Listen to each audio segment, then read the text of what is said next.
4 minutes. That's how long Rebecca Morrison was clinically dead on her kitchen floor. Her heart stopped, her lungs gave out, her 7-month pregnant belly went still, and the man standing over her body? Her husband, the father of her unborn child. But here's what Derek Morrison didn't count on. The paramedic who arrived to save her was a senator's son. The neighbor watching through her window had already called 911. And Rebecca? She refused to stay dead. This is the true story of a woman who survived the impossible, exposed a family's dark secrets, and fought back against a system designed to protect her attacker. From clinical death to the courtroom, from victim to survivor, this is a story about the 4 minutes that changed everything. But I need to warn you, what happened in that kitchen was just the beginning. The real battle? That came after she opened her eye. His hands were around her throat before she could scream. Rebecca Morrison had been reaching for the coffee pot when Derek grabbed her from behind. The kitchen clock showed 9:47 in the evening.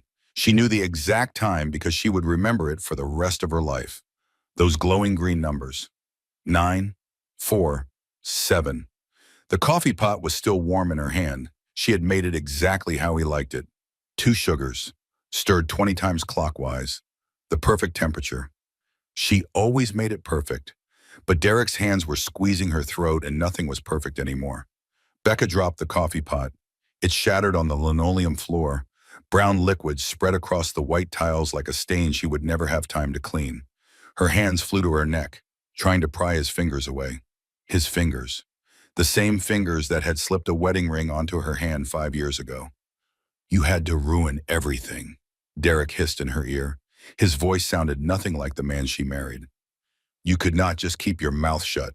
Becca tried to speak, tried to say his name, tried to say anything, but no sound came out. His thumbs pressed into her windpipe. The pressure was enormous, impossible. Her vision started to blur at the edges. She was 7 months pregnant. Their baby girl kicked frantically inside her belly. Becca could feel her daughter moving, panicking, sensing the danger. "Please," she thought, "please not the baby. You can kill me, but please not the baby." Derek dragged her backward. Her maternity dress caught on the kitchen chair and tore. The sound of fabric ripping seemed impossibly loud. Becca's bare feet slipped in the spilled coffee. The floor was cold and wet beneath her. She could smell the coffee, could smell Derek's cologne, could smell her own fear. "I gave you everything," Derek said. His breath was hot against her ear. "Everything, and you threatened to call my boss? To ruin my career?" Earlier that evening, Becca had found the text messages on Derek's phone. Messages to other women. Messages about money he had taken from clients. Messages about leaving, about disappearing, about starting over somewhere far away. She had confronted him, had asked him to explain, had begged him to tell her the truth. That was her mistake. Derek's face appeared above hers as her knees gave out. She was on the floor now, the cold linoleum pressed against her back. She could see their wedding photo on the wall behind him. Smiling faces, white dress, spring flowers, a different life. His face was unrecognizable, eyes wide and wild, mouth twisted. This was not the man who had courted her with roses and poetry. This was not the man who had cried when she showed him the positive pregnancy test. This was someone else entirely. Or maybe this had always been him. Maybe she just had not wanted to see it. Becca counted the seconds. It was all she could do. 1, 2, 3, 4. She had read somewhere that the human brain could survive 4 minutes without oxygen. After that, permanent damage. After that, death. 5, 6, 7, 8. Her baby stopped kicking. That terrified Becca more than her own dying. Her daughter had gone still, silent. Oh God, no. 9, 10, 11, 12. Becca tried one more time to say the words she thought might save her, the words that used to mean something. "I love you. I love you. I love you." But no sound came. Her lips moved, but there was nothing. No air, no voice, no life. 13, 14, 15. The edges of her vision went from blurry to dark. The kitchen ceiling disappeared. The overhead light faded. Derek's face became a shadow. Then nothing. Becca Morrison died on her kitchen floor at 9:48 in the evening. But dying was not the worst part. The worst part was what came before. The worst part was the moment she understood that the man she loved was going to kill her. The worst part was knowing that all the small cruelties, all the moments she had explained away, had been leading to this. In the darkness, Becca did not see a white light. She did not see angels or hear heavenly music. Instead, she saw ordinary moments.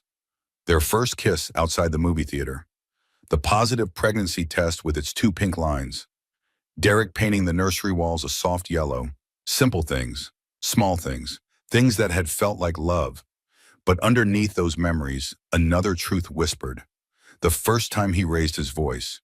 The first time he grabbed her arm too hard. The first time he told her she was too sensitive, too emotional, too much. The isolation that happened so gradually she barely noticed. Friends who stopped calling because Derek always had a reason they should not visit. Family gatherings he always found a way to miss. 5 years of slowly disappearing. In the darkness, Becca heard a sound, not from the outside world, from somewhere deeper, where her baby's heartbeat, faint, growing fainter, a drum slowing down, a clock winding down, a life slipping away. "Come back," a voice said. Not her voice, not Derek's, something else, something primal. "Come back, she needs you." Then Derek's voice broke through, panicked, shaking. "Wake up, Becca, wake up! Oh God, what did I do?" His hands left her throat, the pressure released, but Becca's body did not respond. She was somewhere else now, somewhere between alive and dead, somewhere dark and cold and quiet. Derek was saying her name, over and over. "Becca, Becca, baby, please, wake up, please." Through the darkness, Becca heard him dial 911, heard him speak in that smooth voice he used at work, the voice that convinced clients to trust him with their money, the voice that had convinced her to trust him with her life. "My wife fell down the stairs," Derek said into the phone. His voice broke perfectly. The right amount of panic, the right amount of fear. "She's pregnant. She's not breathing. Please hurry." He was good. Even now, even after trying to kill her, he was performing, selling the story, creating the narrative. Becca wanted to scream that he was lying, wanted to tell the dispatcher the truth, but she was dead. Dead women cannot speak. Dead women cannot tell their stories. Except Becca was not quite dead yet. Outside, Mrs. Chen from next door stood at her kitchen window. She had been washing dishes when she heard the coffee pot shatter, had looked out her window that faced the Morrison kitchen, had seen everything. Now Mrs. Chen stood frozen with her phone in her hand. She had watched Derek strangle his pregnant wife, had watched Becca collapse, had watched Derek step back and stare at what he had done, and now she listened to him lie to the emergency dispatcher. Mrs. Chen dialed 911 on her own phone. Her hands shook as she spoke. "I need to report an assault. My neighbor, he strangled his wife. She's pregnant. I saw everything." The first sirens wailed in the distance, getting closer, coming for Becca, coming too late. Derek crouched beside Becca's body on the kitchen floor. He had arranged her carefully, positioned her at the bottom of the stairs that led to the second floor, creating the scene, making it look right. "I'm so sorry," he whispered. But Becca did not know if he meant sorry for killing her or sorry for getting caught. "You should have just kept quiet. Why couldn't you just keep quiet?" Even now it was her fault. Even as she lay dying on the floor, he was blaming her. The sirens grew louder, lights flashed through the kitchen window, red and blue and white, emergency colors, crisis colors, death colors. Heavy footsteps pounded up the front walkway. Fists hammered on the door. "Ambulance, open up!" Derek stood, smoothed his shirt, ran his fingers through his hair. The mask slid back into place. He opened the door. 2 paramedics rushed inside. A young woman with her hair in a tight bun. A young man with kind eyes and quick hands. The young man's name was Ethan Caldwell. He would change everything. "What happened?" Ethan asked as he dropped to his knees beside Becca. "She fell," Derek said. His voice shook. "Perfect. Down the stairs. I heard a crash. I found her like this." Ethan's hands moved over Becca's body, checking for a pulse, checking for breathing. His fingers touched her throat and stopped. He looked closer. Even in the dim light, he could see the marks. The bruising pattern, the unmistakable outline of fingers. Stairs, Ethan repeated. His eyes met Derek's. Something passed between them. Understanding. Suspicion. Yes, Derek said. The stairs. Ethan's partner, a woman named Rachel, was already setting up equipment. No pulse, she said. Her voice was calm but urgent. Starting compressions. Rachel's hands pressed down on Becca's chest, hard, rhythmic, trying to force her heart to beat, trying to force her lungs to breathe. Ethan positioned the oxygen mask over Becca's face. His eyes never left Derek. He had been a paramedic for 6 years. He had seen everything, and he knew what strangulation marks looked like. How long was she down? Ethan asked. Derek glanced at the clock. Maybe 2 minutes, 3 at most. Ethan looked at the bruising again, the petechial hemorrhaging in Becca's eyes, the marks on her throat that were already turning purple. These injuries, he said carefully, they're not consistent with a fall. She must have grabbed at her throat when she fell, Derek said quickly. Too quickly. Trying to catch herself. Rachel counted compressions. 1, 2, 3, 4.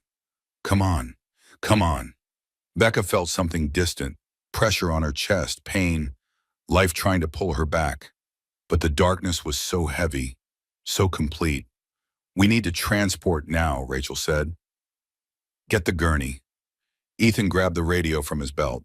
Dispatch, we have a 29-year-old female, approximately 34 weeks pregnant, no pulse, no respiration, CPR in progress, multiple traumas, possible domestic violence situation, requesting police backup. Derek's head snapped up. What? Domestic violence? I told you she fell. Sir, you need to step back, Ethan said. His voice was firm now, authoritative. That's my wife, Derek said. That's my child. And we're trying to save them both, Ethan replied. Step back. They lifted Becca onto the gurney. Rachel continued compressions as they moved. Ethan secured the oxygen. They wheeled her toward the ambulance. Derek followed close behind. Is she going to make it? Derek asked. He sounded worried. He sounded like a concerned husband. Will the baby be okay? Ethan did not answer. He was too busy watching Becca's face, too busy praying for a miracle. They loaded her into the ambulance. Derek tried to climb in after them. Family waits for transport, Ethan said. He moved to block Derek's path.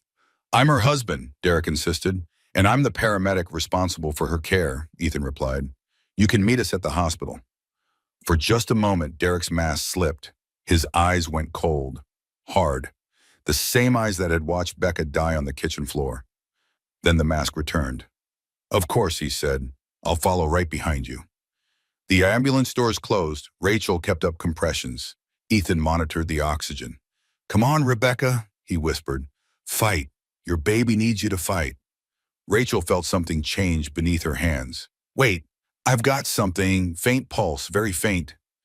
Ethan checked the monitor. A weak, irregular heartbeat appeared on the screen. We've got a pulse. She's coming back. Becca's body convulsed. Her chest heaved. Her eyes opened. The first thing she saw was Ethan's face above her. The second thing she saw was Derek's face through the ambulance window. Watching, waiting, terror flooded through her.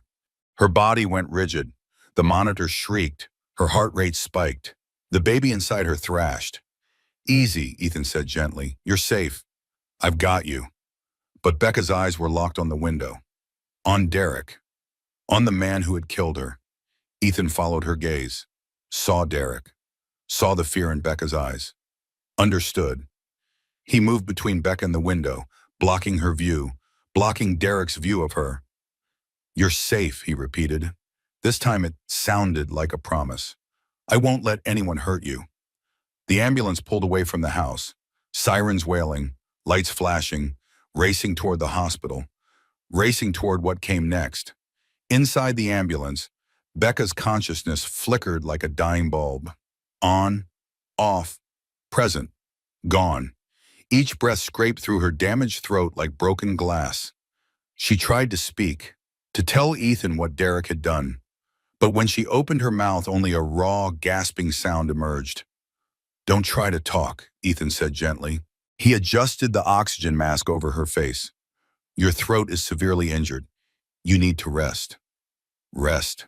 As if she could rest, knowing Derek was following behind them. As if she could close her eyes without seeing his hands around her throat, without counting those seconds. 1 through 15. 16 through death. Rachel monitored the baby's heartbeat through a fetal Doppler pressed against Becca's swollen belly. The sound filled the small space, rapid, irregular, distressed. "Baby's tachycardic," Rachel reported. "Heart rate 180. She's in distress." She. They kept saying she. Becca's daughter. Her baby girl who was supposed to be born in 2 months. Who was supposed to have a nursery with yellow walls and white furniture. Who was supposed to have a father who loved her. But her father had tried to kill them both. The ambulance hit a pothole. Becca's body jolted on the gurney. Pain exploded through her throat, through her chest where Rachel had done compressions, through her heart. "Almost there," Ethan said. He had kind eyes. Becca focused on those eyes, not on Derek's face in her memory, not on the kitchen floor, not on the counting, just these kind eyes that promised safety. But she had believed Derek's promises once too. The ambulance pulled up to the emergency room entrance. The back doors flew open. Hospital staff in blue scrubs rushed out. Dr. Claire Patterson led the team. She was 48 years old with silver threaded through her dark hair and the no-nonsense demeanor of someone who had seen everything. "What do we have?" Dr. Patterson asked as they wheeled Becca inside. 29-year-old female, Ethan reported, 34 weeks pregnant, found unresponsive. No pulse. CPR performed for approximately 4 minutes before we got a heartbeat back. Significant throat trauma. Possible strangulation. Husband claims she fell downstairs. Dr. Patterson's eyes sharpened. Claims? "Injuries not consistent with a fall," Ethan said. And the patient became extremely agitated when she saw her husband through the ambulance window.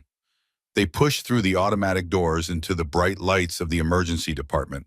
Fluorescent, harsh, exposing. Becca squinted against the glare. "Trauma room 3, Dr. Patterson ordered. "And get me an OB consult now. That baby's in trouble."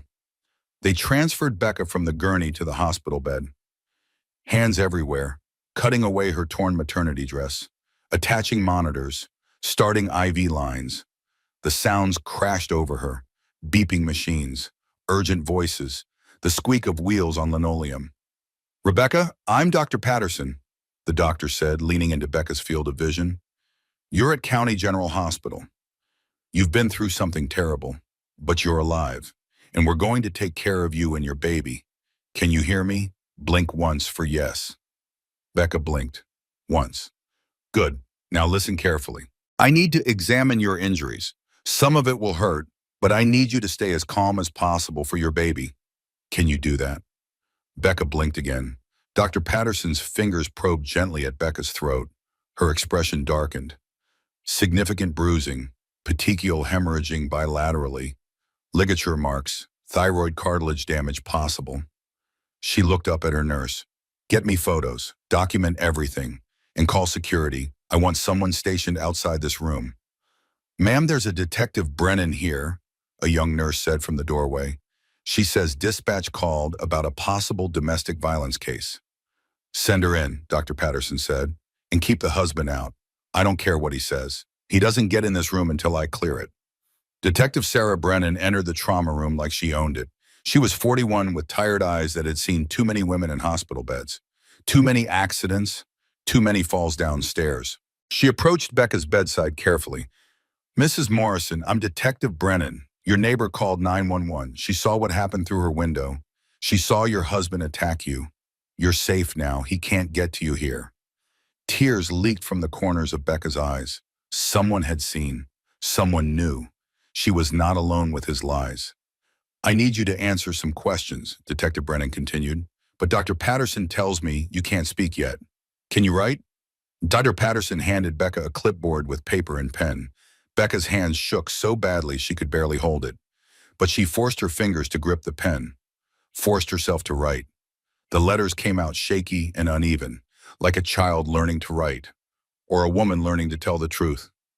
Derek did this. 3 words. The most important 3 words of her life. Detective Brennan took a photo of the note with her phone. Thank you, Rebecca. That's very brave. I need you to know that your husband is being detained in the waiting room. He's not going anywhere without talking to me first. A nurse burst into the room. Doctor, the husband is trying to leave. He says he needs to get some rest, that this has been traumatic for him. Detective Brennan's jaw tightened. Traumatic for him. She turned to Becca. I'll be right back. Don't worry, he's not going anywhere. The detective left. Dr. Patterson continued her examination.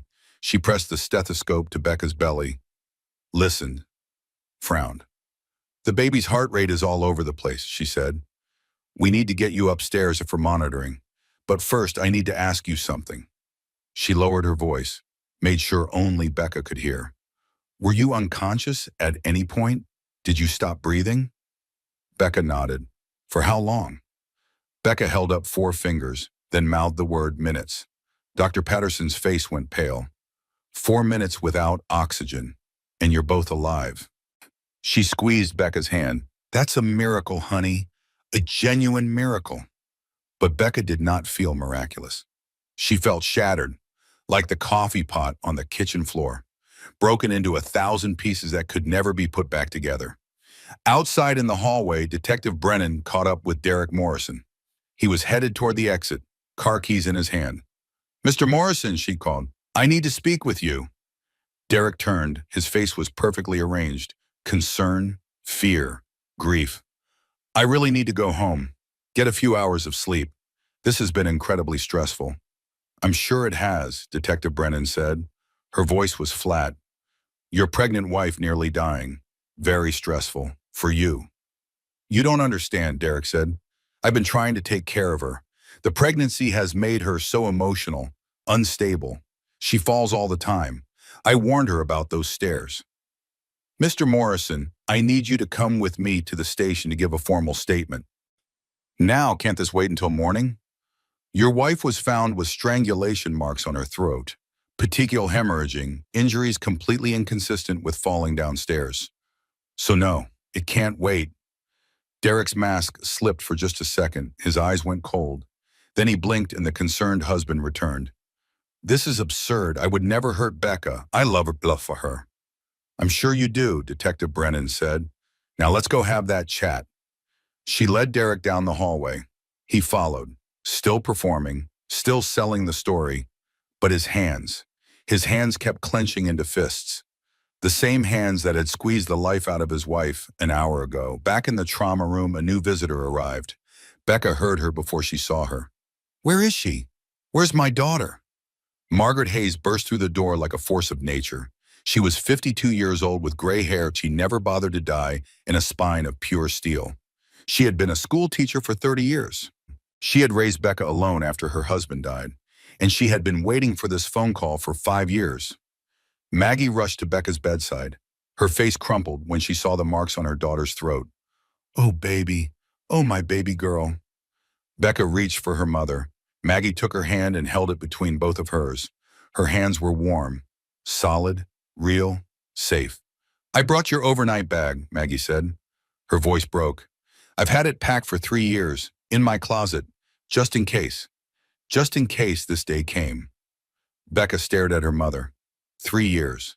Her mother had known, had seen what Becca kept hidden, had prepared for this moment while Becca kept insisting everything was fine. I should have said something, Maggie whispered. I should have forced you to leave him, but you weren't ready to hear it, and I was so afraid that pushing you would make you choose him over me, over yourself. Tears ran down her face. I'm so sorry. I'm so sorry I waited for you to almost die before I could help you. Becca shook her head, squeezed her mother's hand, used her other hand to write on the clipboard. Not your fault, mine. No, Maggie said fiercely. This is Derek's fault, his alone. You were a victim, but you're alive, and we're going to make sure he pays for what he did. Dr. Patterson approached with a wheelchair. We need to get you upstairs, Rebecca. The OB team is waiting. Your mother can come with you. They transferred Becca to the wheelchair. Maggie pushed it herself, refused to let anyone else touch her daughter. As they moved through the hallways, Becca caught a glimpse through a window. The waiting room.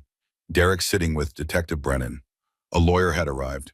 A woman in an expensive suit. His mother must have called already. The Morrison family closing ranks. Derek looked up. For just a moment, his eyes met Becca's through the glass. She saw nothing there. No love, no remorse, no recognition of what he had done. Just calculation, planning, how to fix this, how to win. Becca looked away first. She had looked away from the truth for 5 years, but she would not look away anymore. They reached the maternity ward. A team of nurses took over. More monitors, more equipment. They attached belts around Becca's belly to track the baby's heartbeat and her contractions. "You're having contractions," one of the nurses said gently. "Not strong ones yet, but the trauma has put you into early labor. We're going to try to stop it. Buy your baby a few more weeks, but we need to be prepared for anything." Becca nodded. She understood. Her daughter might arrive tonight, 2 months early, tiny, vulnerable, because of what Derek had done. Patterson returned with a social worker, a woman with kind eyes and a soft voice. "Rebecca, I'm Linda Morrison, no relation to your husband," she added quickly. "I'm here to help you understand your options." She pulled up a chair beside the bed, spoke quietly, respectfully. "What happened to you tonight is attempted murder. Detective Brennan is building a case. Your neighbor witnessed the attack. The medical evidence is overwhelming, but you need to know what comes next." Linda explained the process. Police investigation, possible arrest, restraining order, the long journey through the legal system. "Your husband will likely be released on bail within 48 hours, Linda said. "We'll get you an emergency protective order, but you need somewhere safe to stay, somewhere he can't find you." "She's coming home with me," Maggie said firmly. "I have a security system. I have a shotgun. I have 30 years of rage ready to protect my daughter." Despite everything, Becca almost smiled. Her mother, small and fierce and absolutely terrifying when protecting her children. "There's something else," Linda said carefully. "Your husband's family. They have resources, money, connections. This won't be easy." "Nothing worth doing is easy," Maggie replied, "but we're not backing down." The nurse monitoring the baby's heartbeat frowned. "Doctor, the heart rate is dropping again. We're down to 90. Dr. Patterson moved quickly, adjusted monitors, checked readings. "Get me an ultrasound, now." A portable machine appeared. They squirted cold gel on Becca's belly. The ultrasound wand moved across her skin. On the screen, Becca saw her daughter. Her tiny, perfect daughter. Heart flickering, fighting to keep beating. "The cord," Dr. Patterson said. "It's compressed. The baby's not getting enough oxygen." Becca's own damaged throat started to close with panic. Her baby couldn't breathe. Just like she couldn't breathe when Derek's hands squeezed and squeezed and squeezed. "Rebecca, look at me," Dr. Patterson commanded. "Your baby is strong. She survived 4 minutes of you being dead. She's a fighter, just like her mother. But we need to keep you calm. Can you do that?" Becca forced herself to breathe slowly through the oxygen mask, forced herself to relax. For her daughter. Everything for her daughter. The baby's heart rate stabilized, came back up to 110, then 120. Still not perfect, but alive. "That's better," Dr. Patterson said. "We're going to monitor you both very closely tonight. At the first sign of serious distress, we'll do an emergency C-section. Your baby will be premature, but viable. We have an excellent NICU here." The hours crawled by. Maggie never left Becca's side, held her hand, stroked her hair, whispered strength into her daughter's ear. Outside, Ethan Caldwell finished his shift, but he could not stop thinking about Rebecca Morrison, about the terror in her eyes when she saw her husband, about the marks on her throat. He called his father. Senator James Caldwell answered on the second ring. "Ethan, it's 2 in the morning. "I know, Dad, I'm sorry, but I need to talk to you about something." Ethan explained what he had seen, the attempted murder, the woman he had brought back to life, the monster of a husband. "You did the right thing reporting it," Senator Caldwell said. "But son, you need to stay out of this now. It's not your case anymore." "I know," Ethan said. "But Dad, she looked at me like I was her only hope, and I just kept thinking about Mom. Silence on the other end of the line. Ethan's mother had been in an abusive marriage before she met Senator Caldwell. She had barely escaped with her life. That was 30 years ago, but some wounds never fully healed. "What do you need?" Senator Caldwell asked finally. "Just keep an eye on the case. Make sure it doesn't disappear. Make sure she gets justice."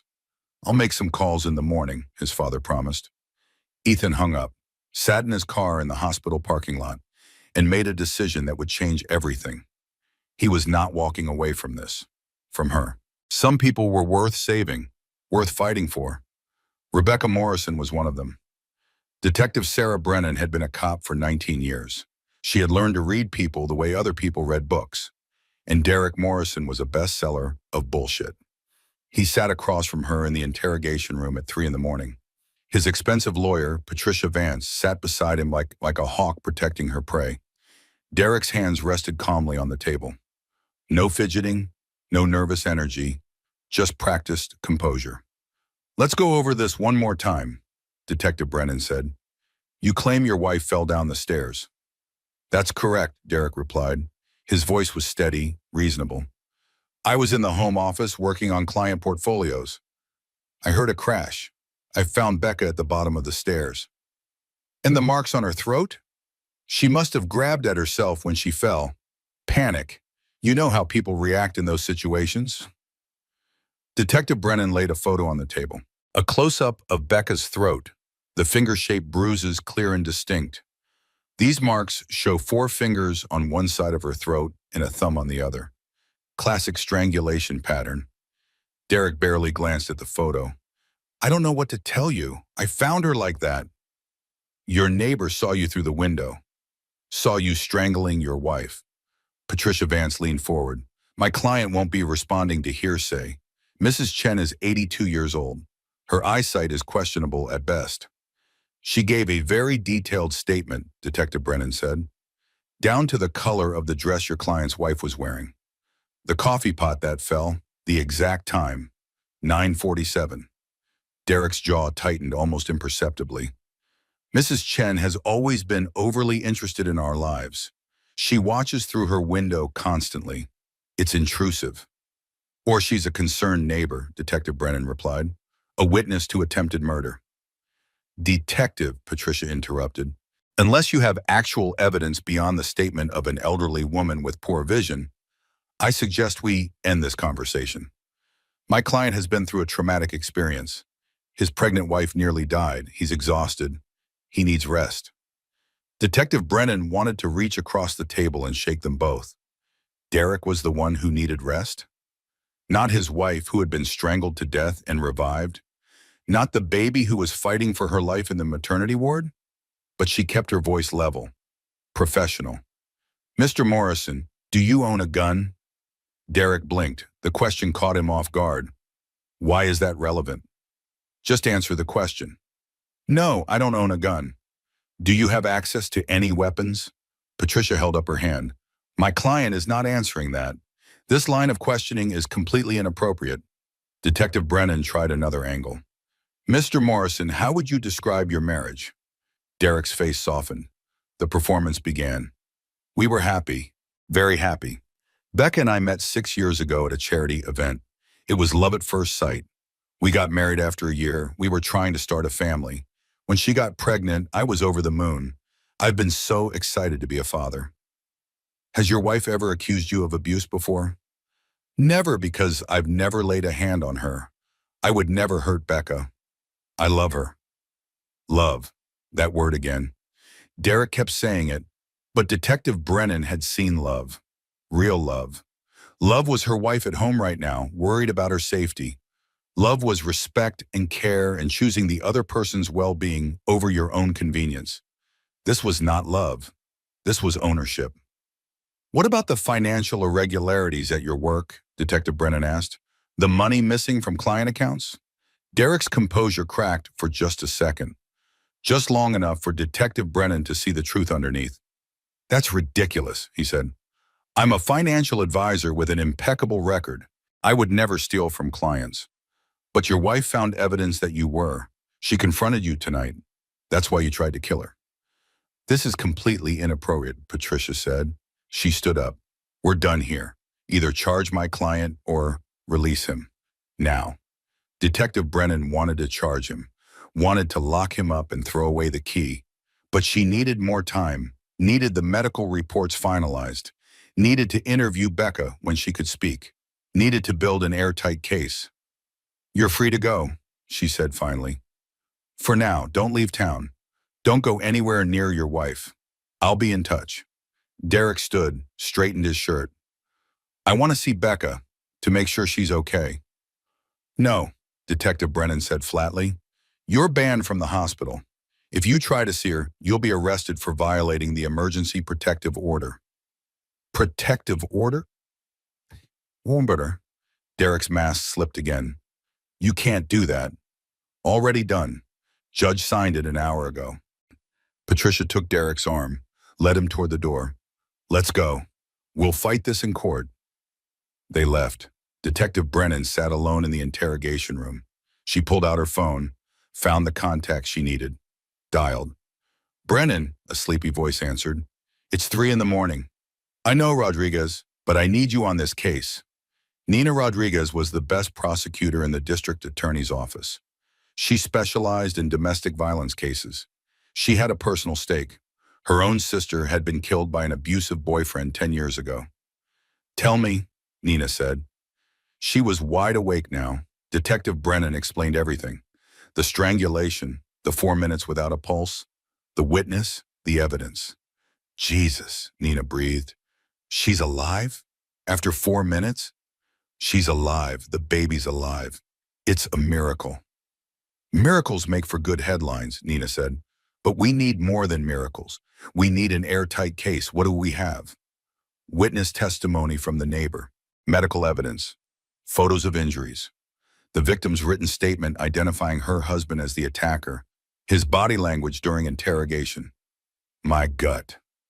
Your gut won't hold up in court, Nina replied, but everything else might. I'll file charges first thing Monday morning. Attempted murder, assault with intent to kill. Let's bury this guy. His family has money, Detective Brennan warned. Connections. They hired Patricia Vance. She doesn't come cheap. I don't care if they hired the ghost of Clarence Darrow, Nina said. No one strangles a pregnant woman and walks free. Not on my watch. They hung up. Detective Brennan allowed herself a small smile. Nina Rodriguez was like a bulldog. Once she sank her teeth into a case, she never let go. Meanwhile, at the hospital, a different kind of performance was beginning. Vanessa Morrison swept into the emergency room like royalty entering a peasant's hovel. She was 58 years old with perfectly highlighted hair and a wardrobe that cost more than most people's cars.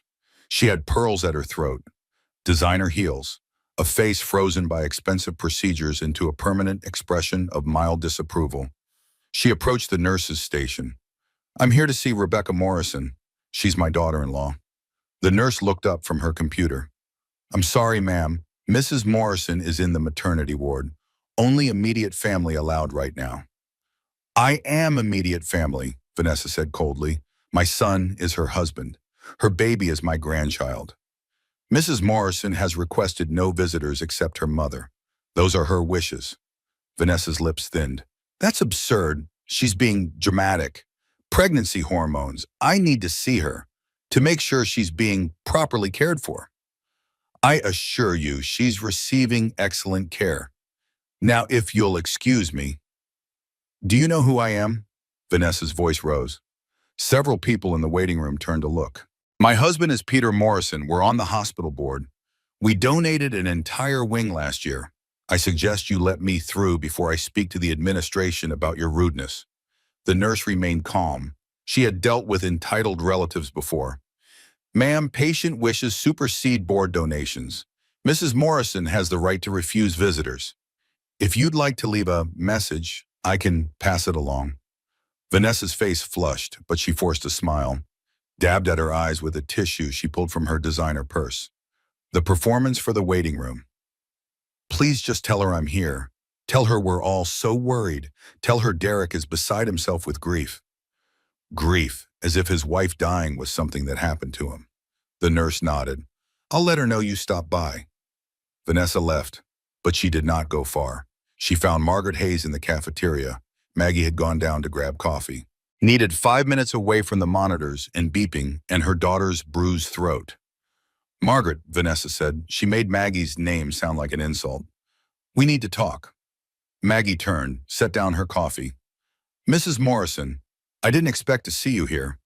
Of course I'm here. My son's wife nearly died. My grandchild is in danger. This is a family crisis. It's a crime, Maggie corrected.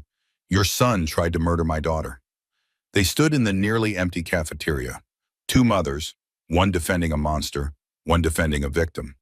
Vanessa stepped closer, lowered her voice.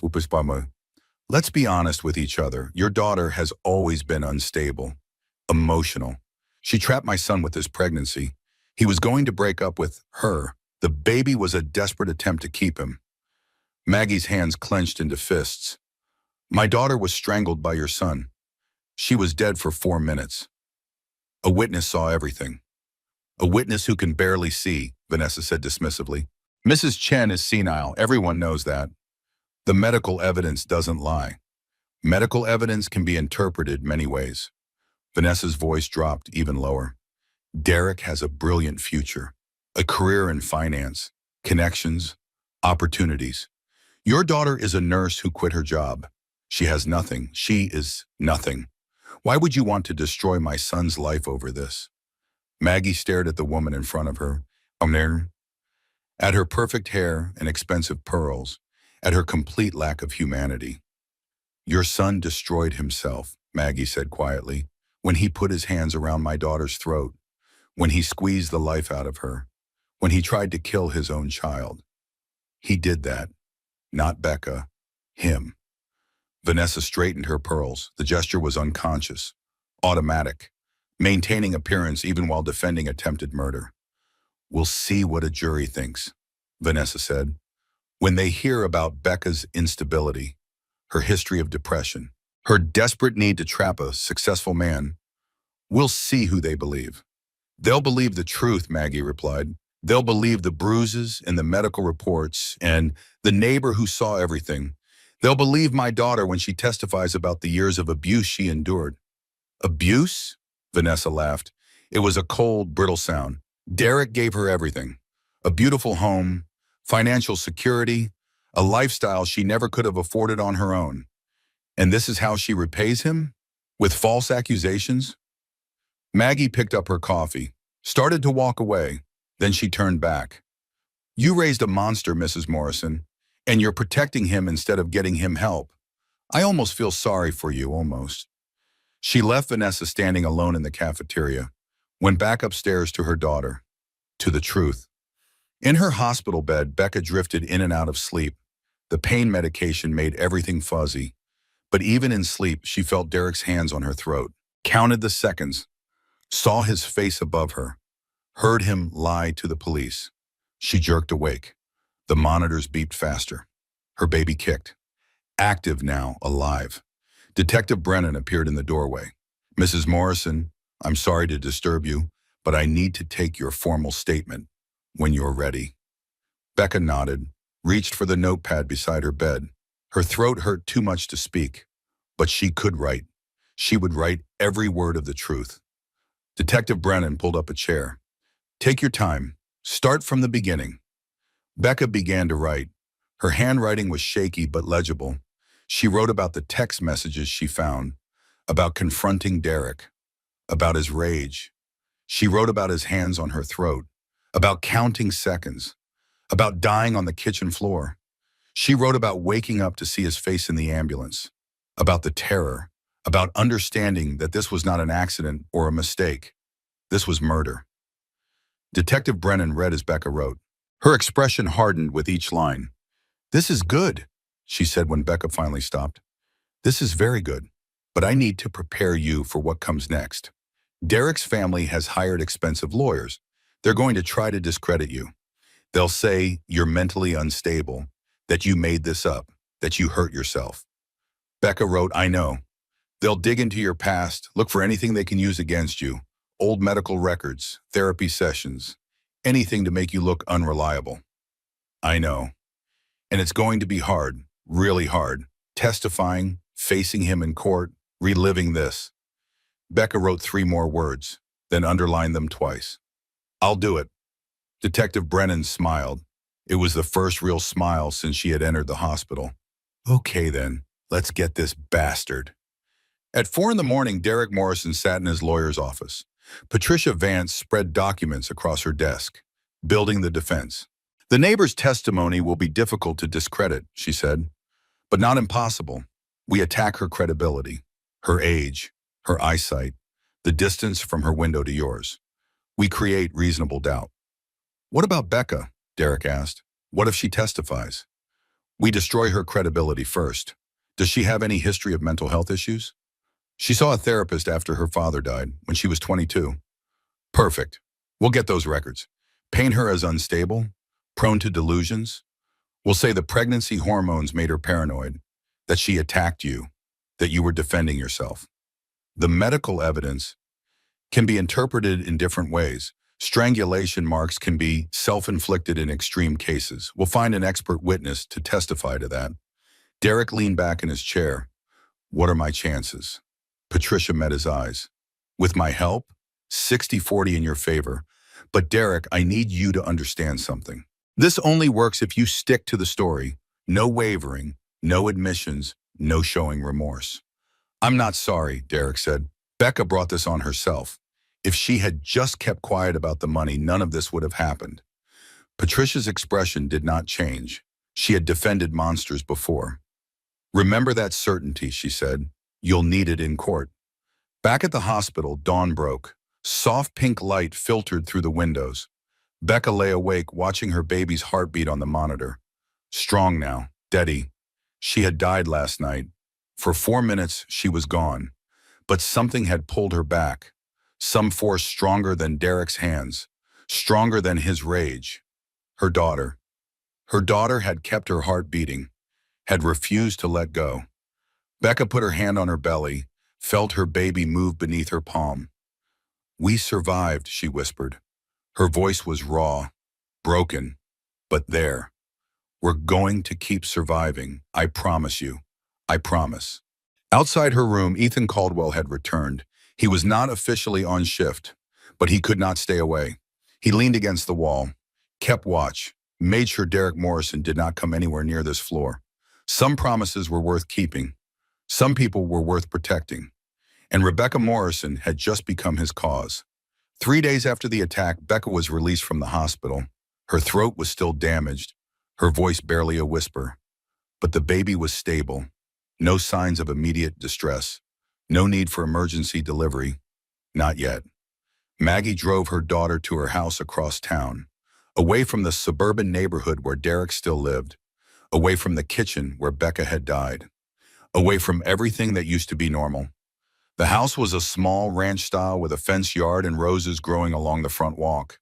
Maggie had lived here for 25 years, had raised Becca here after her husband died, had kept one bedroom untouched, waiting for the day her daughter might need to come home.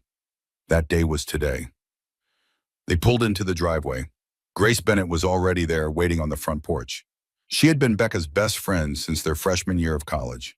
They had been roommates, sorority sisters, bridesmaids at each other's weddings. Well, Becca had been Grace's bridesmaid. Grace had not been invited to Becca's wedding. Derek had insisted on a small ceremony, family only, no unnecessary people. That should have been the first warning sign.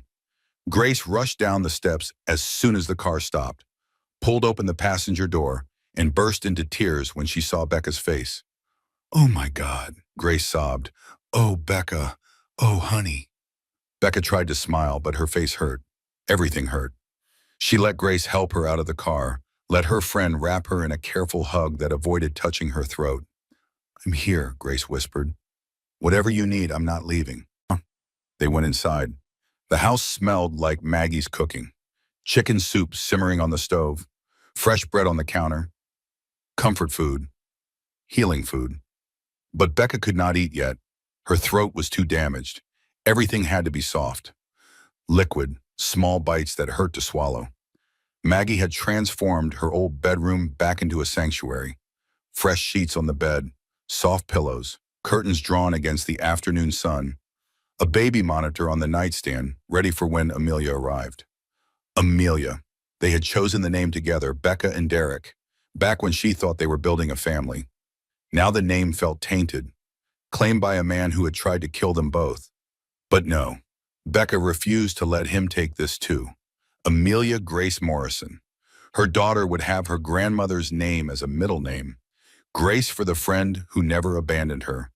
Grace for the second chance she had been given. "I brought your laptop," Grace said. She set it on the dresser. "I thought you might want it, to work on grad school applications or whatever." Grad school? Becca had been planning to go back for her master's degree after the baby was born. Derek had discouraged it, said she should focus on being a mother, that a master's degree was unnecessary, that he made enough money for both of them. Another red flag she had ignored. Also, Grace continued, she lowered her voice, glanced at the door to make sure Maggie was not listening. "I need to show you something. I didn't want to say anything at the hospital, but I think it's important."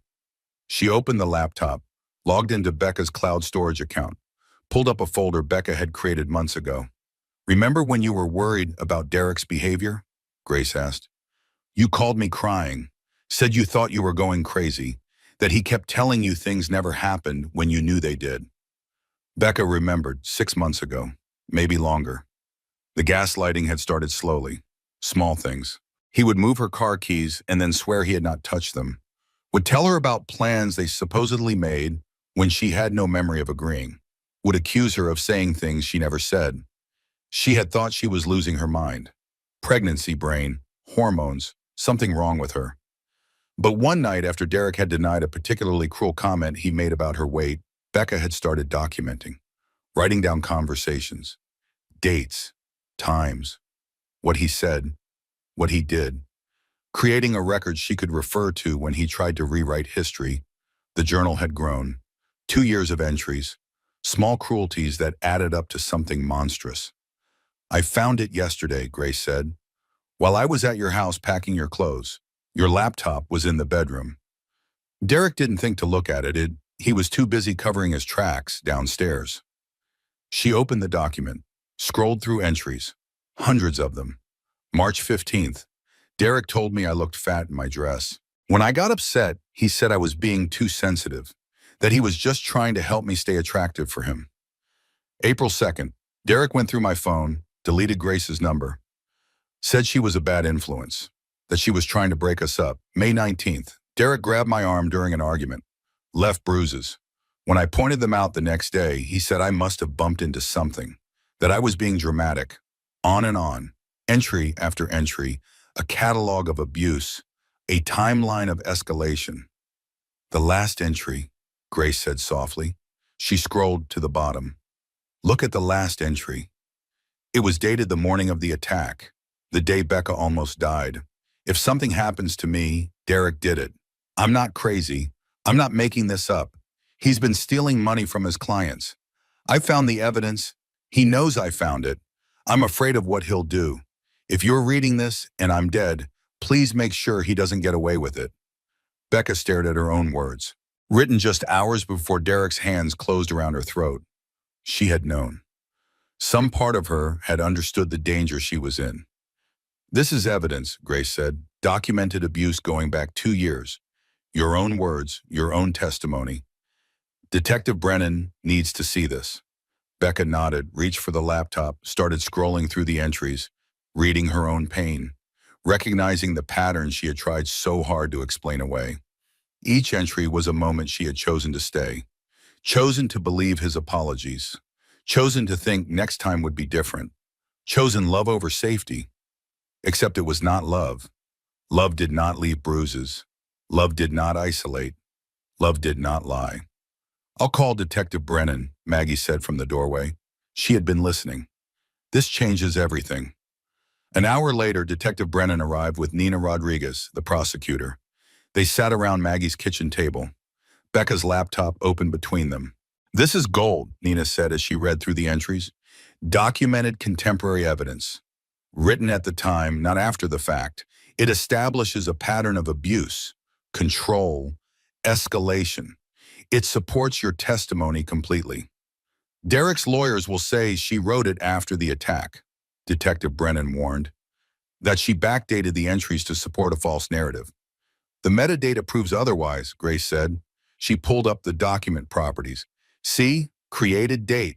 Last modified dates. They match the dates in the entries. She can't fake that. Nina smiled. It was a predator's smile. A prosecutor who had just been handed the weapon she needed. This is admissible. Absolutely admissible. And it destroys his defense before he even starts. She looked at Becca. You wrote this knowing he might find it. Knowing it could make things worse. Why? Becca's damaged voice was barely audible. Because I thought I was going crazy. I needed proof for myself that it was real. It was real, Nina said firmly. Every word. And now everyone will know it. Detective Brennan pulled out her phone, showed Becca a photo. Do you recognize this man? It was Derek's business partner, Thomas Reed, mid-40s, expensive suit, practiced smile. Becca nodded. He came forward yesterday, Detective Brennan explained. Said Derek had been embezzling from client accounts for the past 18 months. Small amounts at first, then larger. Thomas confronted him last week. Derek promised to put the money back, to fix it before anyone found out. But Becca found out, Nina continued, which meant the secret was no longer safe, which meant Derek had a motive to silence her permanently. He was planning to run, Becca whispered. I found the plane ticket, one way to the Cayman Islands, booked for next Wednesday. Detective Brennan and Nina exchanged glances. Next Wednesday, Detective Brennan repeated. 4 days from now. He was going to leave before the baby was born, Becca said. Before anyone discovered the missing money. Before I could stop him. I was not the problem to solve. I was loose ends to tie up. The realization settled over the room like frost. Derek had not attacked his wife in a moment of rage.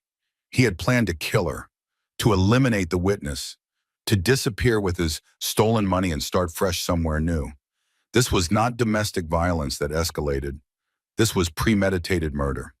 We need to move fast, Nina said. If he's planning to run, we need him in custody. Now, before he realizes we know about the flight. Detective Brennan made calls, warrants, arrests, frozen assets, the machinery of justice grinding into motion. While they worked, Ethan Caldwell appeared at the door.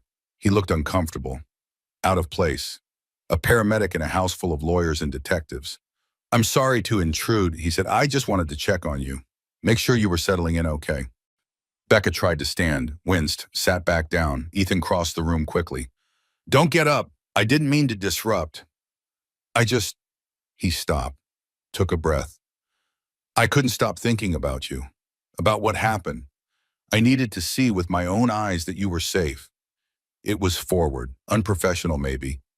But Becca found herself grateful. This man had brought her back to life, had stood between her and Derek in the ambulance, had made sure she was protected. Thank you, she whispered, for saving me. You saved yourself, Ethan replied. You came back. You fought. I just did my job. Your job doesn't usually include following up with patients at their mother's house, Grace pointed out. She was smiling, reading the situation, the way Ethan looked at Becca, the way Becca's posture relaxed slightly in his presence. Ethan had the grace to look embarrassed. You're right. This is inappropriate. I should go. Stay, Maggie said. She was already pouring coffee, making sandwiches, feeding the small army that had gathered to protect her daughter. You're part of this now, whether you plan to be or not. Ethan hesitated, then nodded, took a seat, accepted coffee. Detective Brennan ended her call. It's done. Arrest warrant issued for Derek Morrison. Charges of attempted murder, domestic violence, embezzlement, and flight risk. They're picking him up at his office in 20 minutes. What about his family? Maggie asked. His mother? We can't charge her with anything, but we're monitoring their accounts. If she tries to wire him money or help him flee, we'll know. Nina closed the laptop. Becca, I need you to understand what comes next. Derek will be arraigned. His lawyers will argue for bail. We'll fight it, but he might get out. If he does, you need to stay hidden. Stay safe. She won't be alone, Ethan said. The words came out more forcefully than he probably intended. I'll make sure of it. Everyone turned to look at him. I'm sorry, Ethan said. I just mean, My father is Senator James Caldwell. He has resources, security, connections. If you need protection, I can help arrange it. Why would I? Becca whispered. Why do you care so much? Ethan was quiet for a long moment. When he spoke, his voice was soft, pained. My mother was in an abusive relationship before she met my father. She barely got out alive. I grew up seeing the scars, the nightmares, the way certain sounds would make her flinch even 20 years later. I swore I would never stand by and let it happen to someone else if I could help. He looked directly at Becca. You're not just a patient to me. You're a survivor. And survivors deserve every resource we can give them. Becca felt tears prick her eyes. She had spent 5 years with a man who told her she was too sensitive, too emotional, too much. And here was a stranger willing to fight for her, to use his family's power to keep her safe. Thank you, she whispered. 20 minutes later, Derek Morrison was arrested in his office building. Security camera footage showed him trying to run when the police arrived, trying to escape out a side door, caught in the parking garage with a backpack full of cash and a fake passport. The evidence was overwhelming, undeniable. But as Nina Rodriguez had warned, evidence was only the beginning. Getting justice was something else entirely. The arraignment happened on a Monday morning. Becca watched it on a laptop from her mother's living room. She could not bring herself to go to the courthouse, to see Derek in person. Not yet. Nina Rodriguez stood before the judge in a sharp suit and sharper argument. Your Honor, the defendant is charged with attempted murder of his 7-month pregnant wife. He strangled her for approximately 4 minutes until she was clinically dead. Only the intervention of paramedics brought her back. Derek stood beside Patricia Vance. He wore an expensive suit, hair perfect, face arranged in an expression of wounded dignity. The performance continued. Furthermore, Nina continued, we have evidence the defendant was planning to flee the country. He had a one-way ticket to the Cayman Islands booked for this week. He was caught with $50,000 in cash and a false passport. He is an extreme flight risk and a danger to the community. We request remand without bail. Patricia Vance stood. Your Honor, my client is a respected financial advisor with deep ties to this community. He has no prior criminal record. The charges against him are based on circumstantial evidence and the unreliable testimony of an emotionally unstable witness. He is presumed innocent. Bail is appropriate. Emotionally unstable? Nina's voice rose. The victim's throat shows clear strangulation marks. Multiple witnesses, including trained paramedics, documented her injuries. A neighbor watched the attack through her window. This is not unreliable testimony. This is documented attempted murder. The judge looked at Derek, at his expensive suit and practiced remorse, then looked at the medical photos, at Becca's bruised throat, at the evidence that could not lie. Bail is set at $500,000, the judge said. Ankle monitor, no contact with the victim, surrender of passport, daily check-ins with pretrial services. In Maggie's living room, Becca felt the world tilt. $500,000. The Morrison family could pay that without blinking. Derek would be out within hours. He's going to get out, she whispered. Her voice broke. He tried to kill me, and he's going to walk free. Not free, Maggie said fiercely. She sat beside her daughter, took her hand, monitored, restricted, and will be ready. But ready for what? Derek, with an ankle monitor, could still hire someone to finish what he started, could still reach her through intermediaries, could still destroy her from a distance. Grace appeared with her phone. It's already starting. Look. She showed Becca the screen. Social media posts. Hundreds of them. Thousands. Derek's PR team had been busy. The posts painted a picture of a devoted husband, a successful businessman, a victim of false accusations by a mentally unstable wife. They included old photos. Becca at a party holding a wine glass. The caption, drinking while pregnant. The photo was from before she was pregnant, from 3 years ago. But the truth did not matter. The narrative was all that counted. Another post showed Becca's old therapist records, leaked somehow, describing her grief counseling after her father died when she was 22.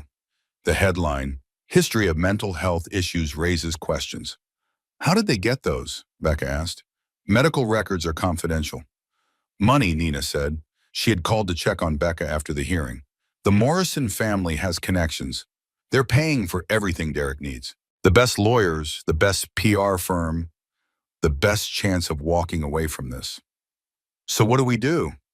We build our case, we prepare for trial, and we don't let them control the narrative. But controlling the narrative was what the Morrisons did best. Within 24 hours, Derek was released on bail. The ankle monitor was attached. The restrictions were explained, and he returned to his parents' mansion to wait for trial. Vanessa Morrison held a press conference on the front lawn. She dabbed at her eyes with a tissue, spoke about her son's innocence, about the trauma of false accusations, about the damage being done to their family. "My son is a good man," she said to the cameras. "He loved his wife. He wanted nothing more than to be a father. And now he's being destroyed by lies. By a woman who wanted to trap him, who used a pregnancy to control him, who is now using false accusations to ruin his life." The reporters ate it up, asked softball questions, never challenged her version of events. Meanwhile, at Maggie's house, Becca sat in her old bedroom and watched her life become a media circus. Watched strangers debate whether she was telling the truth. Watched her pain become entertainment. Her phone buzzed constantly. Messages from people she barely knew. Some supportive, many cruel. "You lying bitch. You're going to destroy an innocent man. I hope your baby dies." That last one made her throw the phone across the room, made her curl up on the bed, made her wish she could disappear. Grace picked up the phone, blocked the number, then sat beside Becca and held her while she cried. "This is what they do," Grace said quietly. "They attack, they overwhelm, they make you want to give up. But you can't, because if you give up, they win, and Derek gets to hurt the next woman." "There might be others," Becca whispered. "The journal, my entries. I can't be the first one he hurt." "No," a new voice said from the doorway. "You're not." A woman stood there, mid-30s, professional clothes, nervous energy. Maggie was behind her, looking uncertain. "This is Jessica Morrison," Maggie said. "Derek's sister.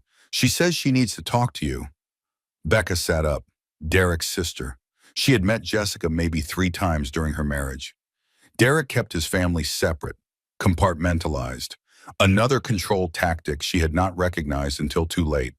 Jessica stepped into the room, closed the door behind her.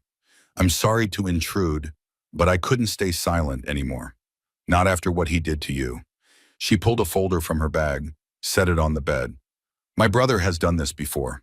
In college, there was a girl, Emma Richardson. He dated her for 6 months. Then one night he attacked her, choked her. She filed charges." Becca opened the folder. Inside was a police report. Photos of a young woman with bruises around her throat that looked exactly like Becca's, and a non-disclosure agreement, signed by Emma Richardson in exchange for $200,000. "My parents paid her off," Jessica said. Her voice shook with anger. "Made the charges go away. Made her sign an NDA. Buried the whole thing. And I stayed quiet because I was scared. Because speaking up meant going against my family. But you survived. You're fighting back.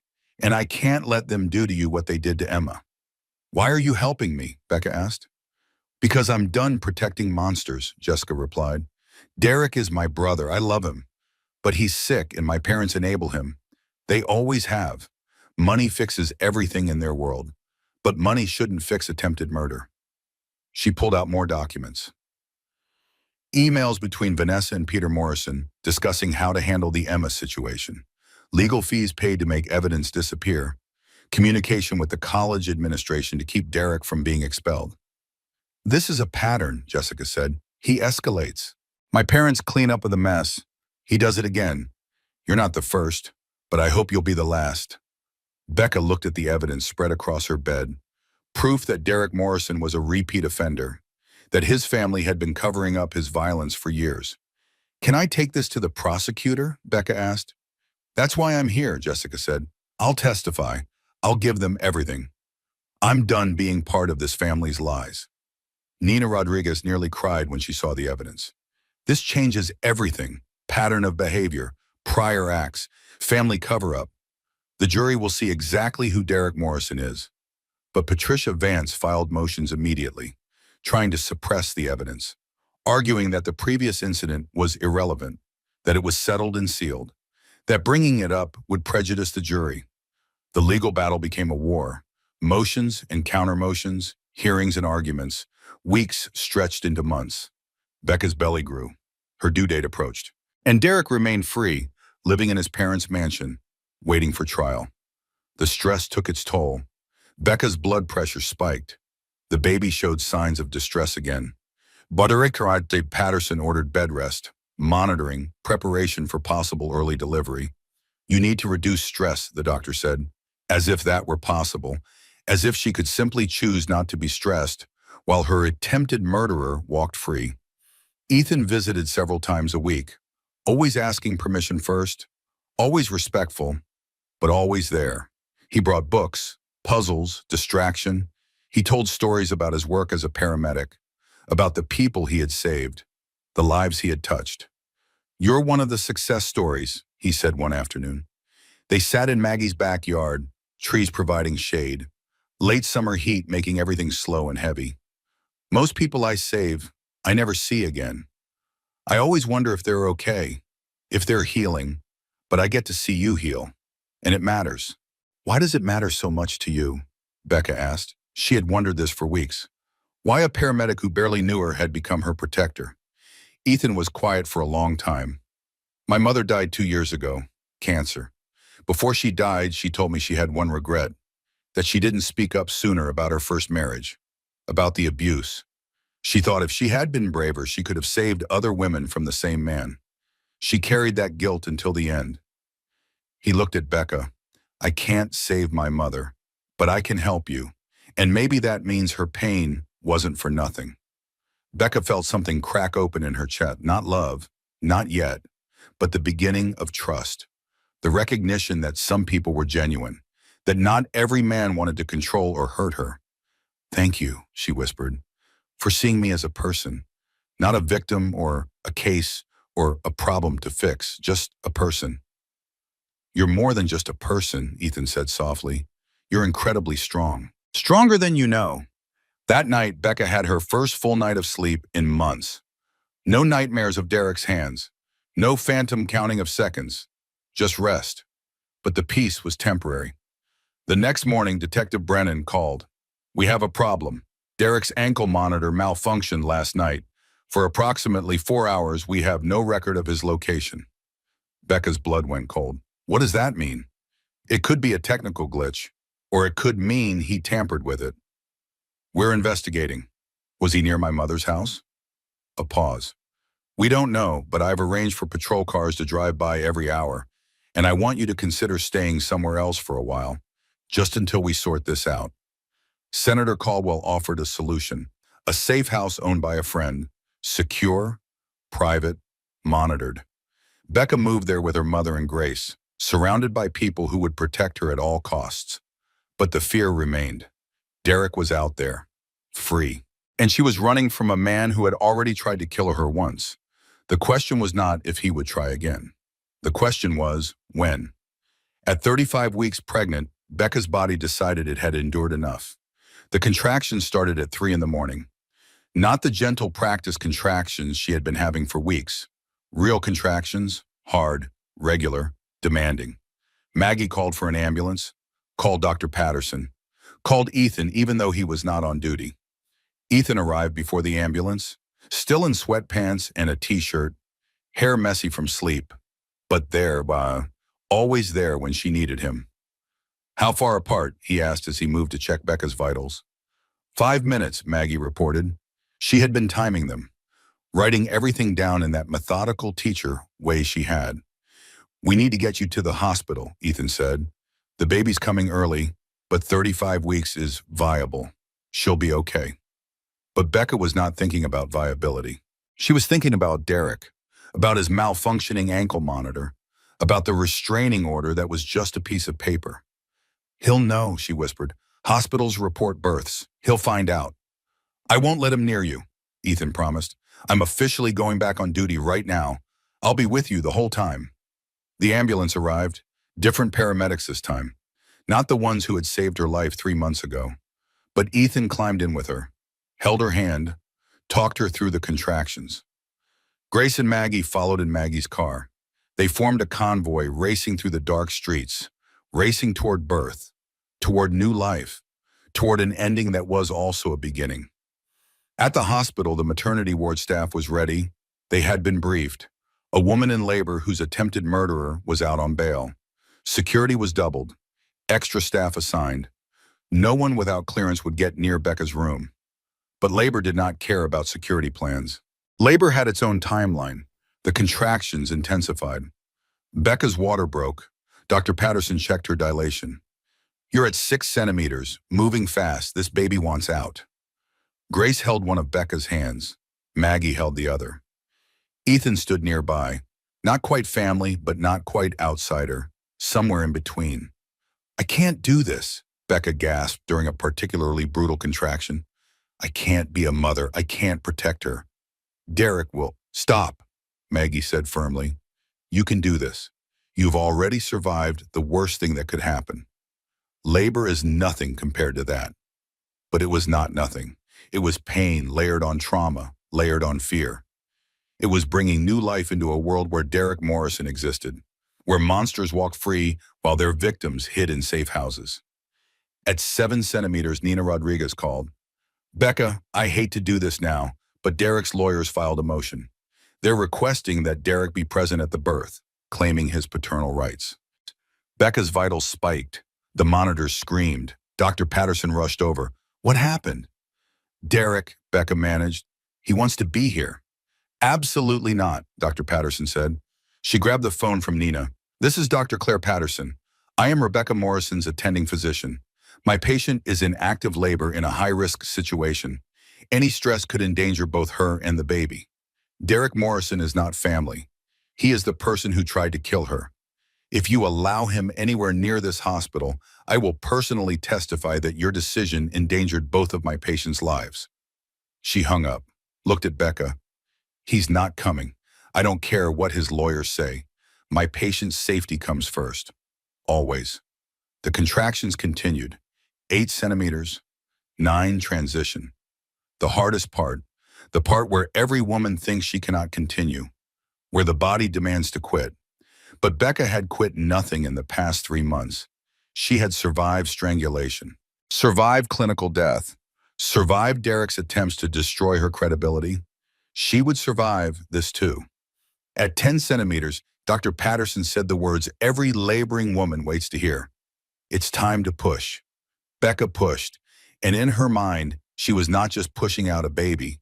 She was pushing out 5 years of pain, 5 years of lies, 5 years of pretending Derek Morrison was anything other than a monster. She pushed for every woman who had been choked by someone who claimed to love her, for every woman whose bruises were hidden under long sleeves, for every woman who believed she was too sensitive, too emotional, too much.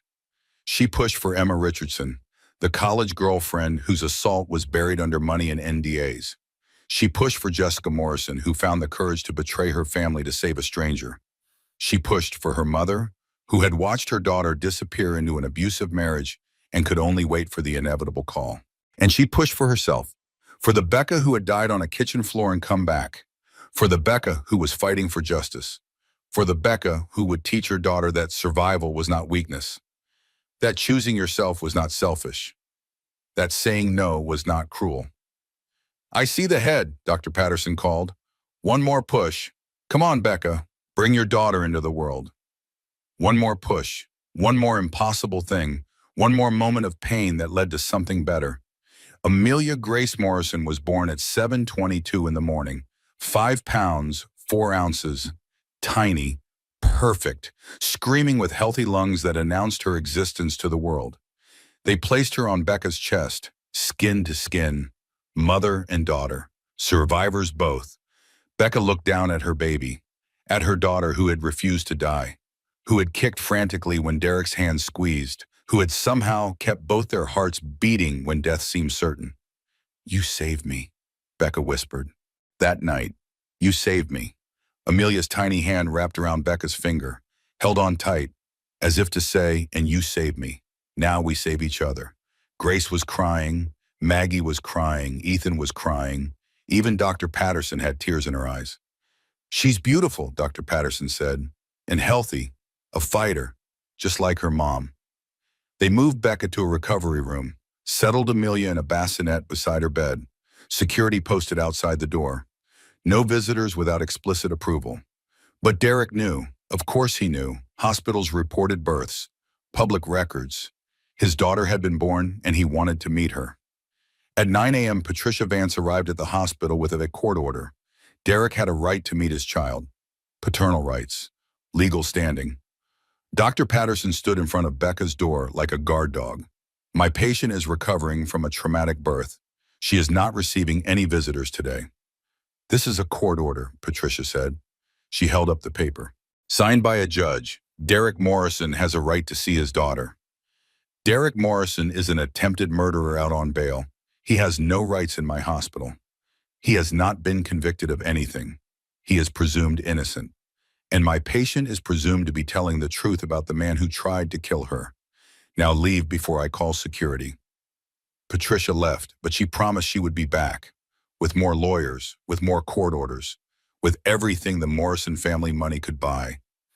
Inside the recovery room, Becca held Amelia and tried not to panic. She had done it, brought her daughter safely into the world. But now what?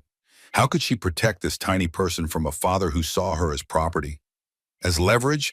As a way to control Becca forever? We need to file for emergency custody, Nina said. She had rushed over as soon as she heard about Patricia's visit. Full custody to you. Supervised visitation only for Derek. We argue danger to the child. Will it work? I don't know, but we have to try. That afternoon, while Becca recovered and bonded with Amelia, Derek Morrison appeared on the evening news. Another performance. Another manipulation of the media. He stood on the courthouse steps, Patricia beside him, perfectly dressed, perfectly composed. A man wronged by the system. My daughter was born today, he said to the cameras. His voice broke in just the right places. My little girl, and I'm not allowed to meet her. I'm not allowed to hold her. Because my wife has made false accusations that have destroyed my life. I am fighting for my rights. For my daughter's rights. To know her father. To have a complete family. The reporters ate it up. Asked if he planned to fight for custody. Asked if he believed Becca was fit to be a mother. Asked if he thought the baby was even his. That last question Becca watched later on her phone. Watched Derek's face as he considered. As he calculated.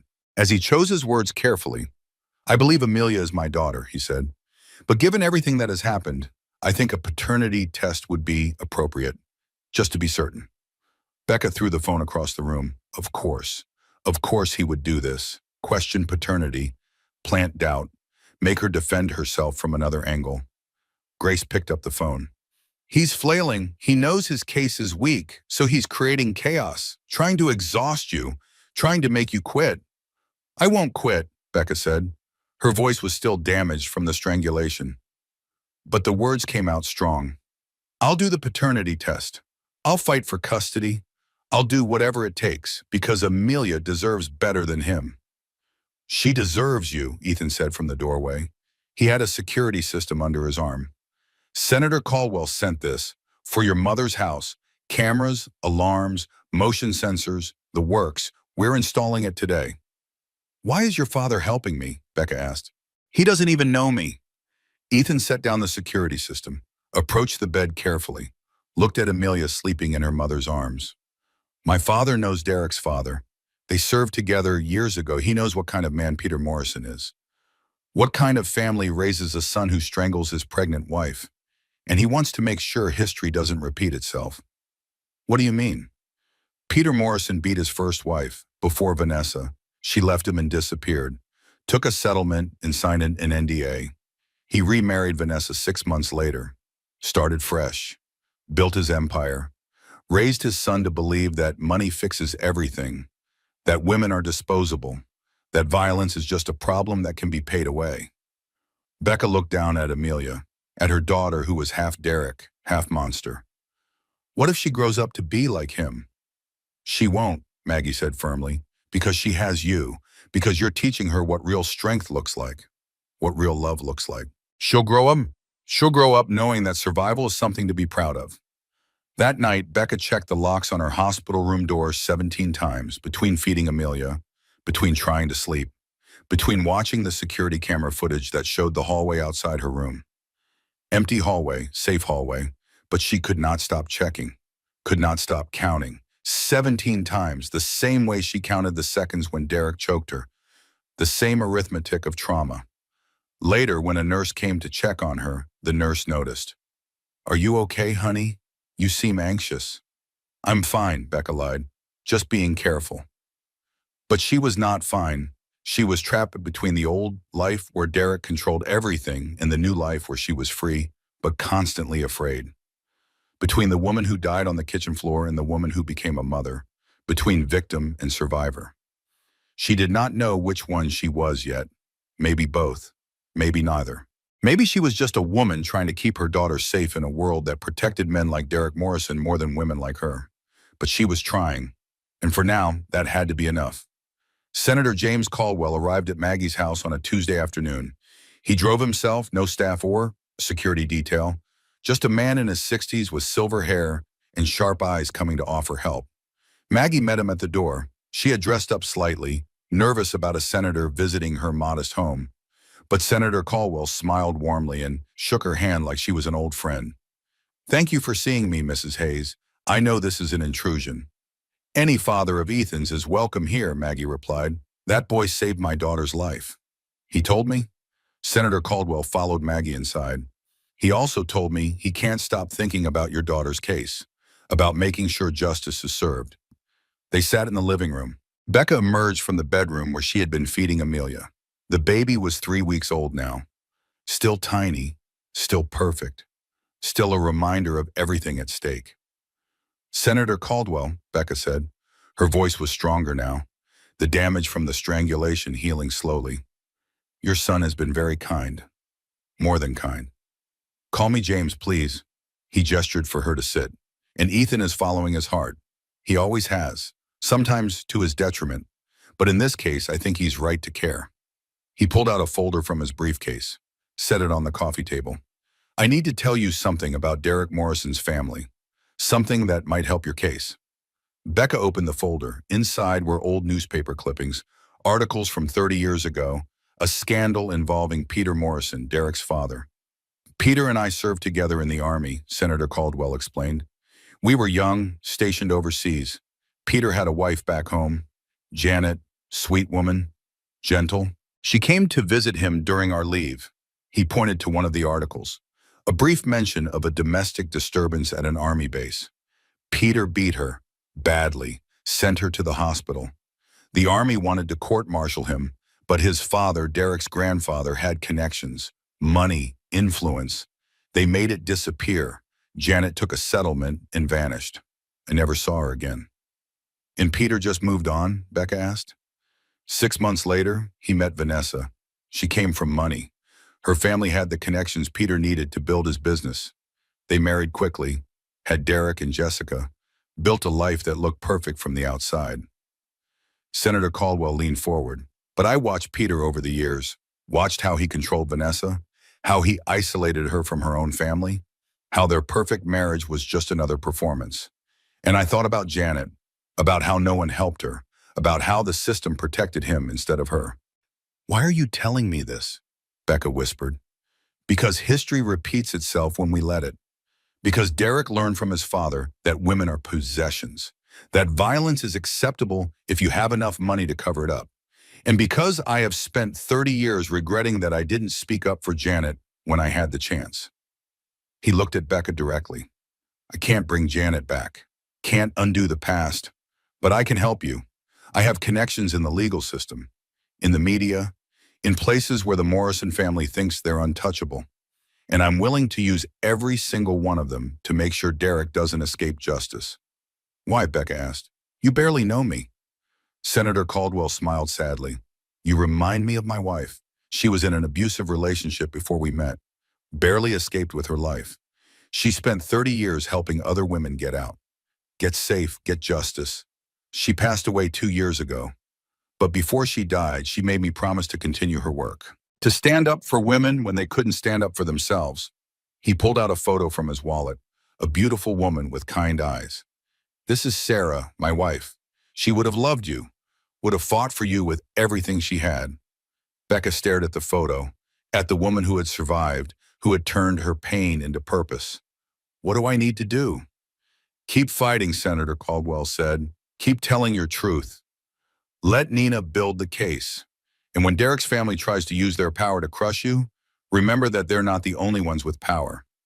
Good people have power too. We just have to choose to use it.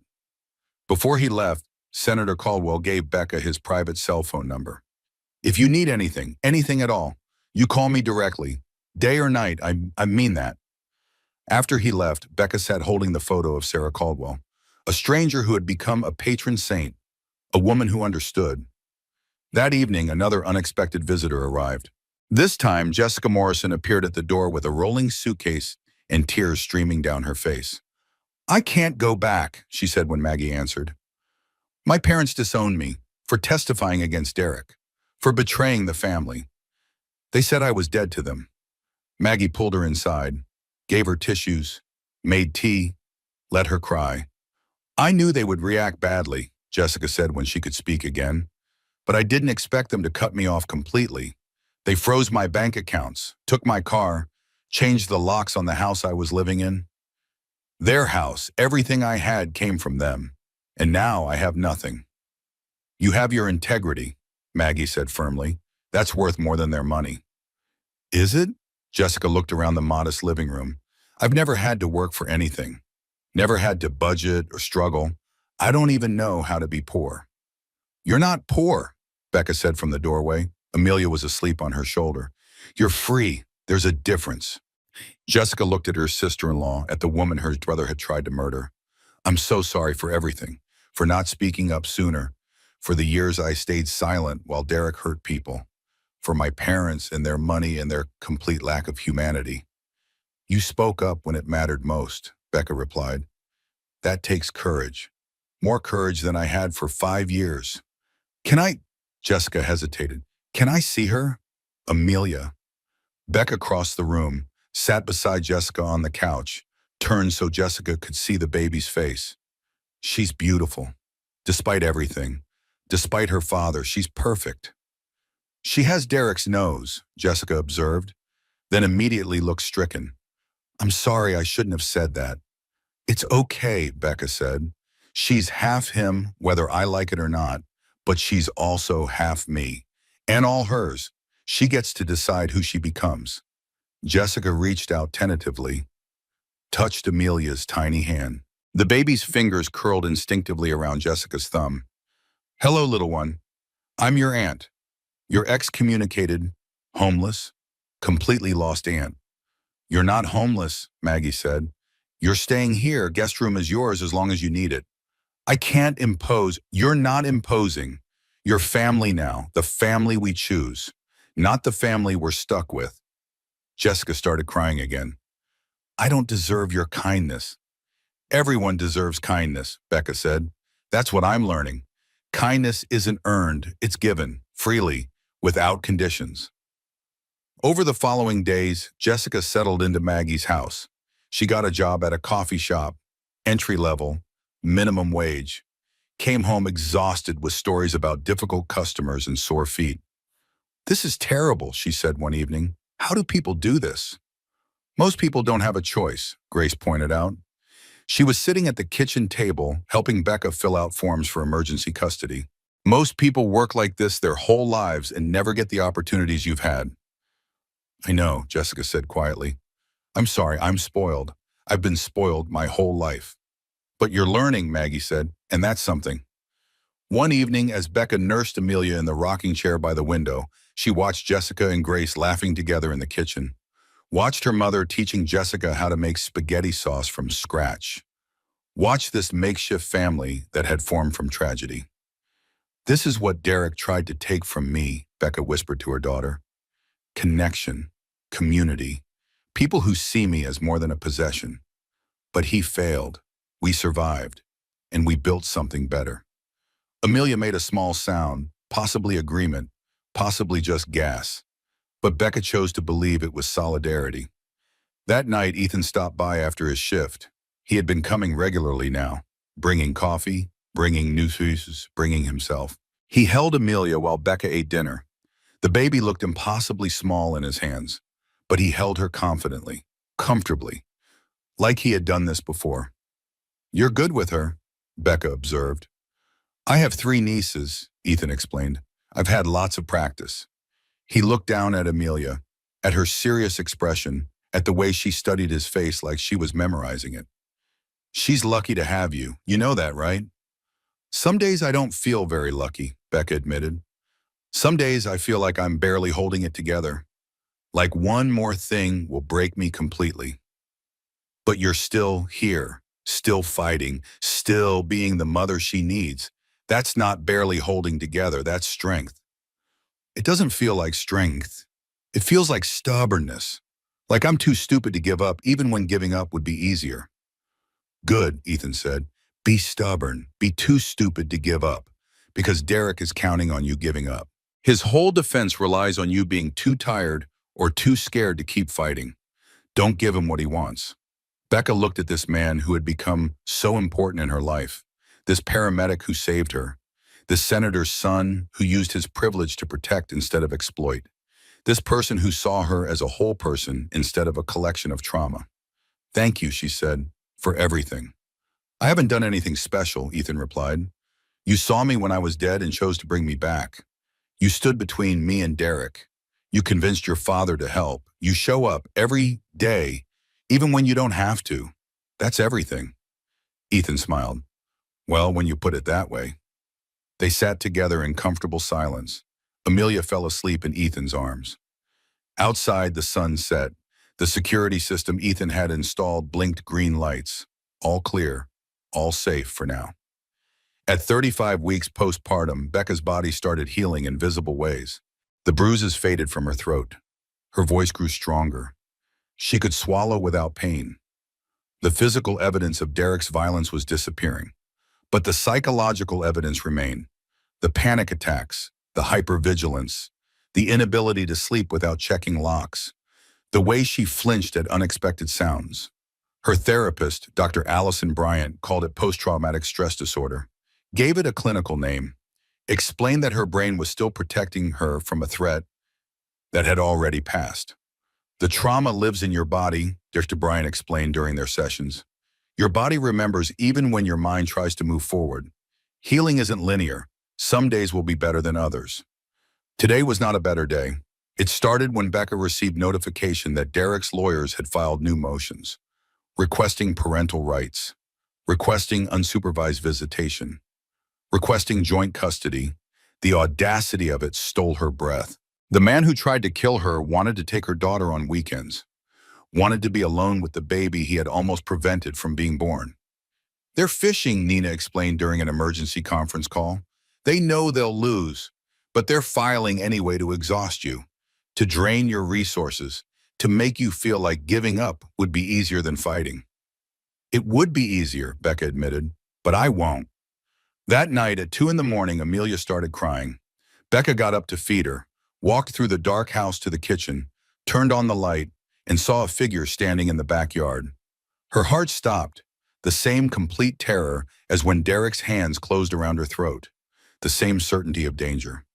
She grabbed her phone, dialed 911 with shaking hands. "Someone's outside my house, in the backyard." The dispatcher asked questions. Location, description of the intruder, whether she felt she was in immediate danger. "Yes," Becca whispered. "He found me. He's going to finish what he started." Police arrived within 4 minutes, searched the yard, found nothing. No footprints, no signs of forced entry, no evidence anyone had been there. "Are you sure you saw someone?" the officer asked gently. "I saw someone," Becca insisted. "A person, standing by the back fence. Could it have been a shadow, a tree branch? Sometimes in the dark. I know what I saw." But did she? As the adrenaline faded, doubt crept in. The mind plays tricks at 2 in the morning. Shadows become threats. Fear creates danger where none exists. Unless the danger was real. Unless Derek had hired someone. Unless the system designed to protect her had failed again. She did not sleep the rest of the night. sat in the rocking chair with Amelia, kept watch, counted seconds the way she counted them while dying. In the morning, Ethan arrived to find her exhausted and shaking. What happened? Becca explained. The figure in the backyard. The police finding nothing. The possibility she was losing her mind. You're not losing your mind, Ethan said firmly. You're traumatized. There's a difference. Is there? Because I'm starting to wonder. Derek's lawyers are already calling me unstable, saying I'm paranoid. What if they're right? They're not right. You're a woman who was almost murdered, adjusting to life after trauma. Being hypervigilant isn't crazy, it's adaptive. It's your brain trying to keep you safe. But what if I really am seeing things that aren't there? What if I'm becoming the person they say I am? Ethan took her hands, looked directly into her eyes. Listen to me. You are not crazy. You are not unstable. You are a survivor of violence coping with the aftermath. Do not let his lawyers rewrite your reality. They're the ones lying, not you. But the seed of doubt had been planted, and it grew. A week later, Becca's stress triggered early labor warning signs. Contractions that were not quite contractions, cramping that sent her to the emergency room at midnight. Dr. Patterson examined her, ran tests, determined it was false labor brought on by stress. Your body is exhausted, the doctor said bluntly, physically and emotionally. You had a baby 5 weeks ago. You are barely healed. You're fighting a legal battle. You're dealing with PTSD. Something has to give. I can't give anything, Becca said. If I stop fighting, Derek wins. If I show weakness, his lawyers use it against me. If I'm not perfect, they'll take Amelia. No one is asking you to be perfect, but you need to take care of yourself. You can't protect Amelia if you collapse. But collapsing felt inevitable, like trying to hold back an avalanche with bare hands. The breaking point came on a Thursday afternoon. Becca was at the courthouse for a hearing about Derek's visitation rights.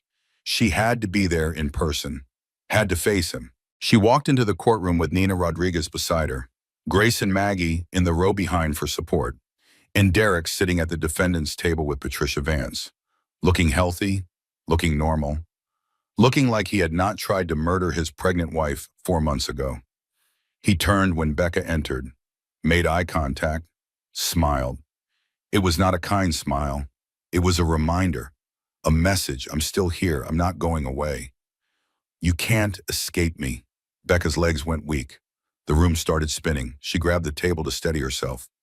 Breathe, Nina whispered. You're okay. He can't hurt you here. But he was hurting her, just by existing, just by smiling, just by winning small legal victories that brought him closer to her daughter. The judge entered. Everyone stood. The hearing began. Patricia Vance argued eloquently for Derek's rights. My client has not been convicted of any crime. He is presumed innocent. He has a constitutional right to a relationship with his daughter. Denying him supervised visitation based solely on unproven allegations is unjust, Nina countered. The evidence is overwhelming. Medical testimony, witness statements, the defendant's own actions. He tried to murder this woman and her unborn child. He should not be rewarded with access to the baby he tried to prevent from being born. The judge listened, asked questions, reviewed documents, and ruled. I'm ordering supervised visitation. 2 hours per week in a neutral location with a social worker present. Mr. Morrison may see his daughter under these conditions. Becca heard the words through a fog. Supervised visitation. Derek would see Amelia, would hold her, would have access to her daughter. She stood on shaking legs, felt the room tilt, felt everything she had been holding together start to fracture. Becca, Nina's voice came from far away. Becca, stay with me. But Becca was not there anymore. She was back in the kitchen, Derek's hands on her throat, counting seconds, dying on the floor. She collapsed, hit the floor hard. Someone screamed. Ethan was suddenly there, checking her pulse, calling her name. Becca, Rebecca, come back. You're safe. You're in at the courthouse. You're safe. She opened her eyes, found his face above her. Kind eyes, steady voice, anchor in the storm. I can't do this, she whispered. I can't keep fighting. I can't watch him win piece by piece. I can't hand my daughter over to supervised visits and pretend it's justice. You don't have to pretend, Ethan said softly. This isn't justice. This is the system failing you. Again, but you're not alone. And you don't have to be okay. You just have to keep breathing. They got her out of the courthouse, into Maggie's car, home to the house with the security system and the locks she checked 17 times a night. Dr. Bryant made an emergency house call, sat with Becca in her bedroom. Let her cry, let her rage, let her admit the truth she had been avoiding. I'm not okay, Becca said through tears. I'm really not okay, and I don't know if I'll ever be okay again. Okay is overrated, Dr. Bryant replied. What you're experiencing is normal. What happened to you was abnormal. Your reaction is proportional to the trauma. You're not broken, you're injured, and injuries take time to heal. But what if I don't heal before the trial? What if I fall apart on the stand? What if Derek's lawyers are right and I really am unstable? Stop, Dr. Bryant said firmly. You're not unstable. You're a woman processing attempted murder. The fact that you're still functioning at all is remarkable. Most people couldn't do what you're doing. Going to therapy, caring for a newborn, fighting in court. That's not instability. That's incredible strength. Becca wanted to believe her, but doubt was easier. Doubt felt true. That night, Ethan stayed late, helped with Amelia while Becca tried to rest. Grace made dinner. Jessica did laundry. Maggie coordinated everything like the general she was. This makeshift family, this chosen circle, this evidence that Derek had not taken everything. Around midnight, when everyone else was asleep, Becca found Ethan in the kitchen. He was researching something on his laptop. Legal precedents, domestic violence cases, looking for anything that might help. You don't have to do this, Becca said from the doorway. You've already done more than anyone could ask. Ethan looked up. I know I don't have to. I want to. Why? Really, why do you care so much? He closed the laptop, considered his answer. When I pulled up to your house that night, I thought you were already dead. The dispatcher said no pulse, no breathing. I've been a paramedic for 6 years.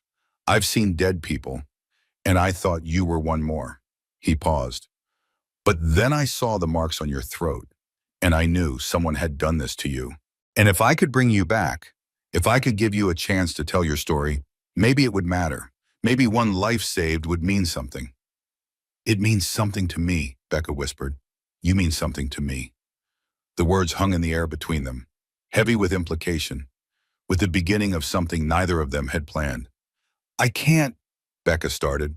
I'm not ready for... I know, Ethan interrupted gently. You just escaped an abusive marriage. You're healing. You're fighting for your daughter. I'm not asking for anything. I'm just being here however you need me to be. What if I need you to be more than here? The words came out before Becca could stop them. What if I need you to be someone who sees me as more than a victim? Someone who believes I'm worth fighting for. You are worth fighting for, Ethan said. That's why I'm still here. They stood in the kitchen in the middle of the night. Two people who had met in the worst possible moment. Who had chosen to keep meeting? Who were building something new from the ruins of something terrible? I'm broken, Becca said. You're healing, Ethan corrected. There's a difference. And for the first time in months, Becca believed him. The trial began on a cold morning in November, 6 months after Derek Morrison strangled his pregnant wife to death. 6 months after Becca Morrison came back to life. The courthouse was packed. Media trucks lined the street. Reporters shoved microphones at anyone entering the building. The case had become national news, a cautionary tale, a rallying cry, a referendum on how the justice system treats domestic violence. Becca sat in the witness room with Nina Rodriguez. Maggie held Amelia in the hallway. Grace and Jessica waited nearby. Ethan had taken time off work to be there. Even Senator Caldwell had come, sitting quietly in the gallery. Are you ready? Nina asked. Becca's throat was dry. Her hands shook, but she nodded. I'm ready. She had spent months preparing for this. Reviewing her testimony with Nina, working with Dr. Bryant to manage her anxiety, practicing how to stay calm when Derek's lawyers attacked her credibility. But nothing could truly prepare her for walking into that courtroom, for seeing Derek at the defense table, for sitting in the witness chair and swearing to tell the truth, as if the truth was simple, as if she could condense 5 years of abuse, 4 minutes of death, and 6 months of recovery into coherent testimony. Nina approached the witness stand. Please state your name for the record. Rebecca Ann Morrison. And how do you know the defendant? He's my husband, estranged husband. Can you describe your relationship with Derek Morrison? Becca took a breath, began the story she had told in therapy, in police statements, in her secret journal. But this time it was official, public, permanent. We met 6 years ago at a charity event. He was charming, successful. He pursued me. Within 3 months we were engaged, married a year later. And how was your marriage? At first it seemed perfect. Derek was attentive, generous, supportive. But gradually things changed. He started criticizing my appearance, my friends, my choices. He told me I was too sensitive, too emotional. He isolated me from my support system. Did his behavior ever become physical? Yes, it started small, grabbing my arm too hard during arguments, pushing me if I tried to walk away. It escalated over time. Did you ever report this to police? No, I was embarrassed. I thought it was my fault, that if I could just be better, he would stop. Nina walked Becca through the timeline, the escalating control, the financial manipulation, the gaslighting that made her question her own reality. Then you got pregnant. Yes, 7 months into the pregnancy, I found evidence that Derek was embezzling from his clients. I confronted him about it. And what happened next? This was it, the moment, the testimony that mattered most. He attacked me in our kitchen. He put his hands around my throat and squeezed. I couldn't breathe. I tried to fight him off, but he was too strong. I remember counting the seconds, knowing I was dying. Her voice remained steady, clinical, the way Nina had coached her. Facts without excessive emotion. Let the story speak for itself. How long did he strangle you? 4 minutes, according to the paramedics. I lost consciousness, stopped breathing. My heart stopped. I was clinically dead. And then what happened? Paramedics arrived. Ethan Caldwell performed CPR. He brought me back. I woke up in the ambulance. Did you see Derek when you woke up? Yes, he was watching through the ambulance window. When I saw him, I panicked. My heart rate spiked. I was terrified. Nina showed photos to the jury. Becca's throat with finger-shaped bruises, her eyes with petechial hemorrhaging. Medical reports documenting the strangulation.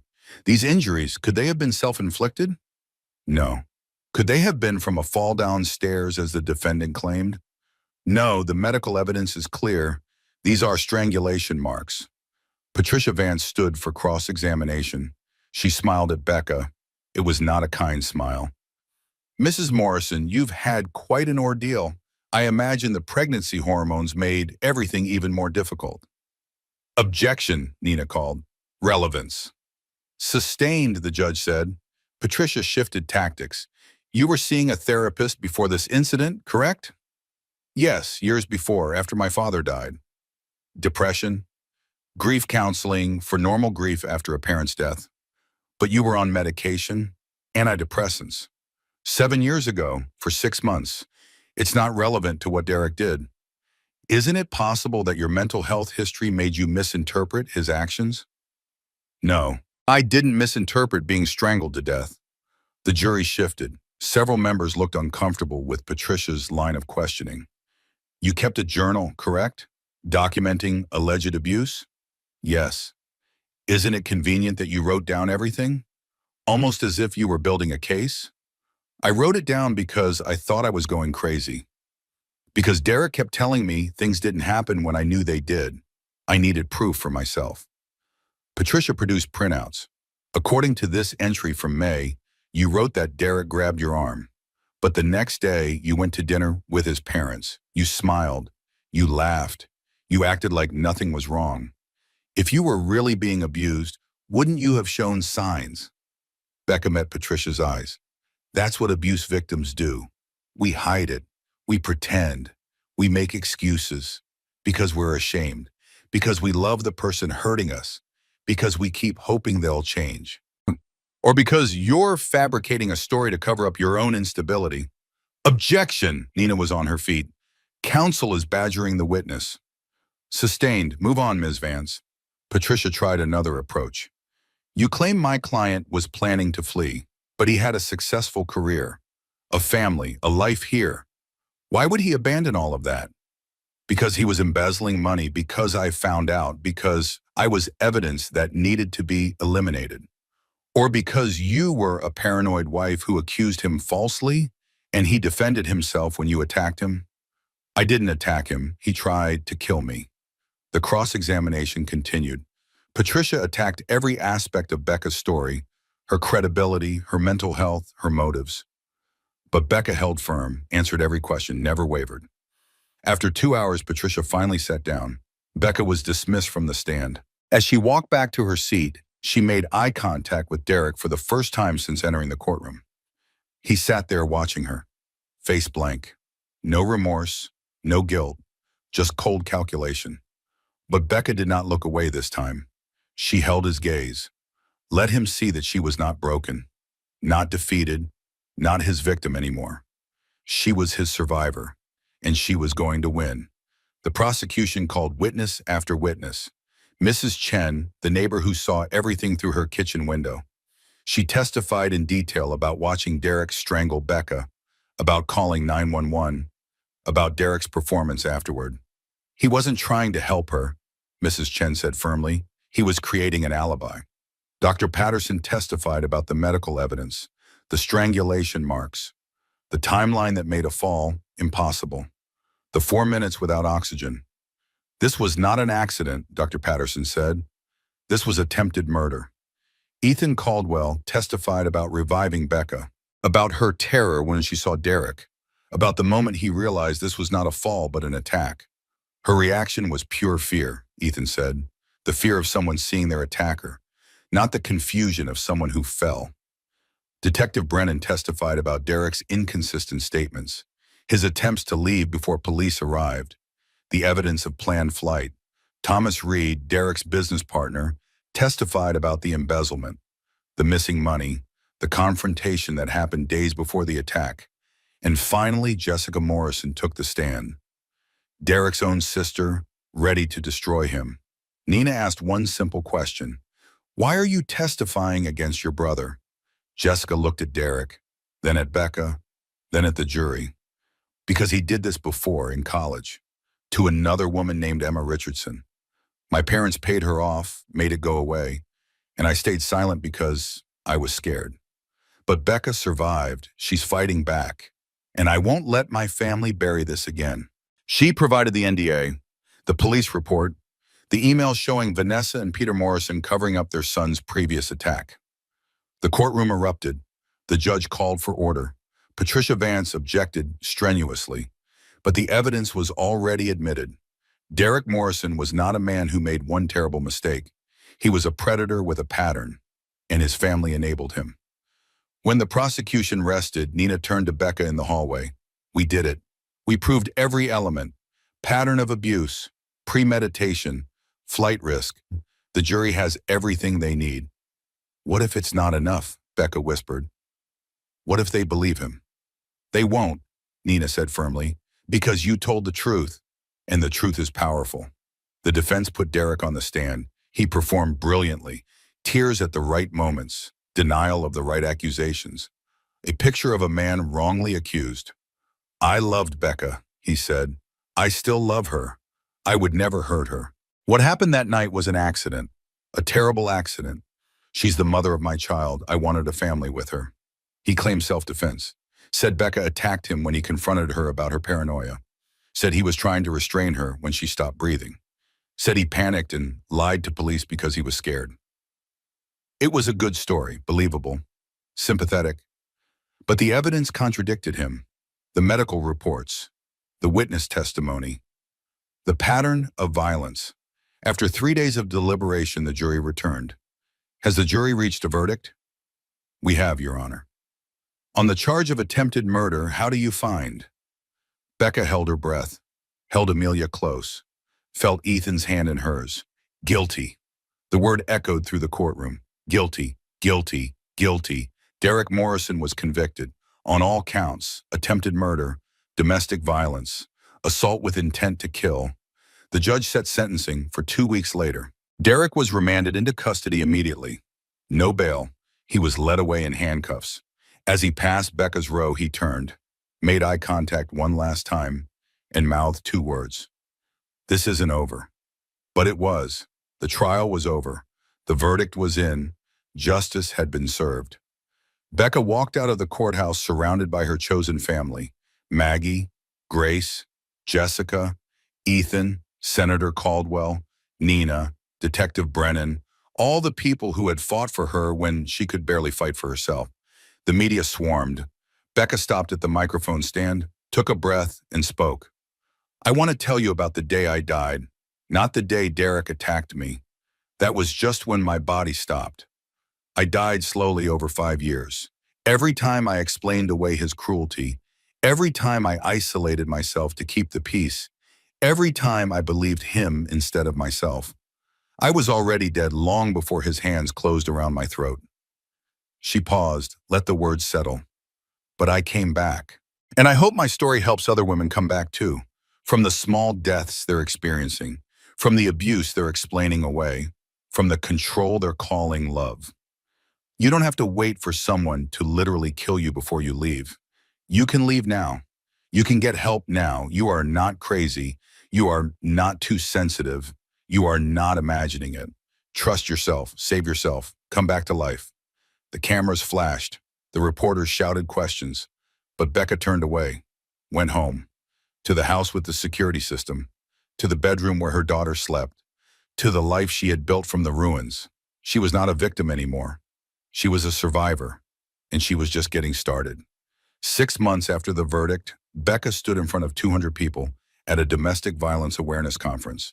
Senator Caldwell's foundation had asked her to speak, to share her story, to help others. The conference room was packed. Survivors, social workers, law enforcement, advocates, people who understood that domestic violence was not a private matter. It was a public health crisis. Becca had notes prepared, a careful speech about her experience.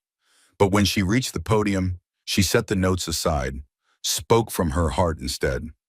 "People ask me why I didn't leave sooner. Why did I stay with a man who hurt me? And I used to struggle with that question. Used to think there was something wrong with me, that I was weak or stupid or broken." She paused, made eye contact with the audience. "But I've learned that leaving is the most dangerous time, the most likely time to be killed. I didn't stay because I was weak. I stayed because some part of me understood that leaving might cost me my life. And I was right. The day I confronted Derek, the day I finally said enough, he tried to murder me. So the question isn't why did I stay so long? The question is how did I survive leaving? And the answer is I didn't do it alone. I had people who saw me when I was invisible, who believed me when Derek called me crazy, who stood beside me when the whole system seemed designed to protect him instead of me." She spoke for 20 minutes about Mrs. Chen watching through her window, about Ethan bringing her back to life, about Jessica choosing truth over family, about Nina fighting when Becca was too tired to fight herself, about her mother who packed an overnight bag 3 years before she needed it. "The signs were there," Becca continued. "I explained them away. I made excuses. I thought love meant sacrifice. But I was wrong. Love means safety. Love means respect. Love means choosing each other's well-being. If you're in a relationship where you're scared, where you're walking on eggshells, where you're constantly explaining your partner's behavior to yourself and others, please listen. That's not love. That's control. And it escalates. It always escalates." When she finished, the room stood and applauded. Many people were crying. After the speech, a line formed. Survivors wanting to share their stories, to say thank you, to say me too. A young woman approached, maybe 22, bruises barely hidden under makeup. "My boyfriend chokes me during arguments," she whispered. "He says it's not a big deal, that he's just showing me who's in control. Is that normal?" Becca's blood ran cold. "No, it's not normal. Strangulation is one of the biggest predictors of homicide in domestic violence situations. You need to leave. Right now. Today." "But I love him. I love Derek too. and he tried to kill me. Love doesn't make abuse acceptable. Please, get help, get safe, before he kills you.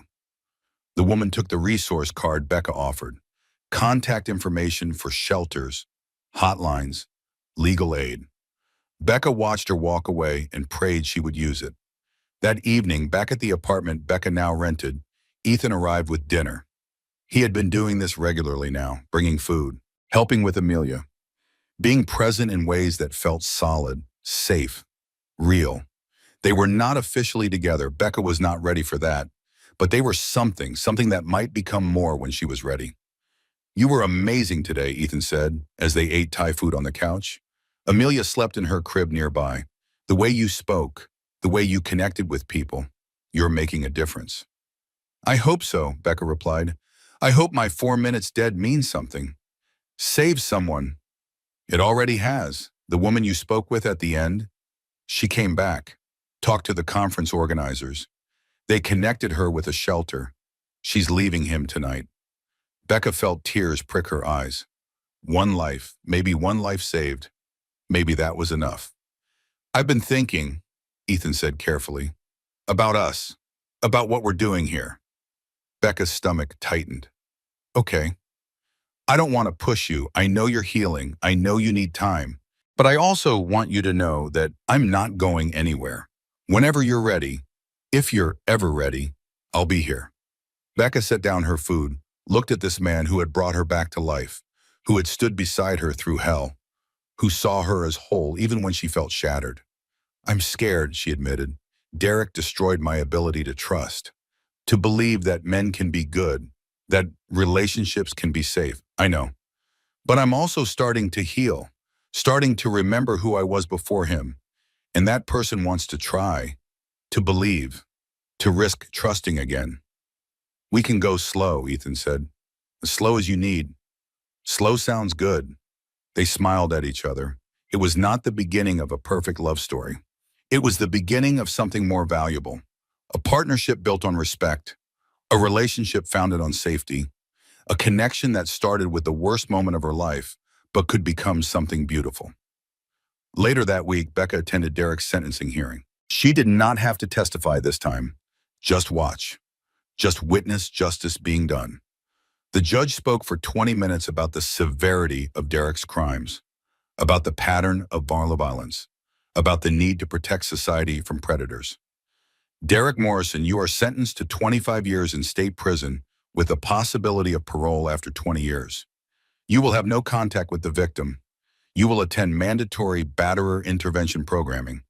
And I sincerely hope you use this time to understand the gravity of what you've done. Derek stood emotionless. No tears, no remorse, no acknowledgement of his crimes. Even now, he believed he was the victim. Vanessa and Peter Morrison sat in the gallery, their perfect family destroyed, their son's reputation ruined, their money unable to fix this. As Derek was led away, Becca felt something shift inside her. Not relief exactly, not happiness, but closure. The door to that chapter of her life finally closing. She did not attend Derek's sentencing. She had already moved on. Instead, she was at Amelia's first birthday party, a small gathering at Maggie's house. Balloons, cake, laughter, this chosen family celebrating new life. Amelia toddled around in a pink dress. She had Derek's nose, but Becca's eyes. She was curious, fearless, a fighter from day one. To Amelia, Maggie said, raising her glass of sparkling cider, and to Becca, the strongest person I know. Everyone drank, everyone celebrated, everyone understood what this day meant. Not just a birthday, but a victory, a reclamation, a new beginning.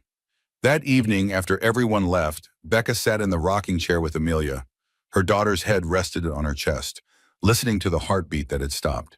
That had started again. That had kept going. I'm going to tell you something when you're old enough to understand, Becca whispered. About the night you were almost born without a mother. About the 4 minutes I was gone. About how you saved me by refusing to give up. She paused, chose her words carefully. Your father tried to hurt us, and I'm not going to lie to you about that, but I'm also not going to let him define us. You are not his violence. You are not his mistakes. You are your own person. Strong, brave, free. I'm going to teach you what real love looks like, what healthy relationships feel like. I'm going to show you that women don't have to accept cruelty, that saying no is not mean, that choosing yourself is not selfish. And I'm going to love you enough for both parents because you deserve that. You deserve everything. Amelia sighed in her sleep, content, safe, loved. Becca looked around the small apartment. It was not much, but it was hers. Every lock, every piece of furniture, every decision. Hers. She checked the locks once that night, just once, not 17 times, just once. Then she went to bed. And for the first time in years, she slept through the night. No nightmares of Derek's hands, no counting seconds, no fear. Just peace at flowing. The next morning, Becca woke early, made coffee, watched the sunrise through her window, thought about the woman she used to be, the woman who died on a kitchen floor. That woman was gone, but the woman who came back was stronger, wiser, more certain of her own worth. She had been dead for 4 minutes, but she had been alive ever since, really alive, finally free. And that was worth everything. Rebecca's journey from those 4 minutes of death to reclaiming her life proves that survival is just the beginning. Her story is saving lives right now, women who recognize the warning signs, who found the courage to leave, who realized they weren't crazy after all. If this story moved you, hit that like button. Share it with someone who needs to hear it. Drop a comment telling me what struck you most. And subscribe so you never miss stories that matter. Stories about real people surviving real darkness and finding light on the other side. Your engagement helps these stories reach the people who need them most. Thank you for listening.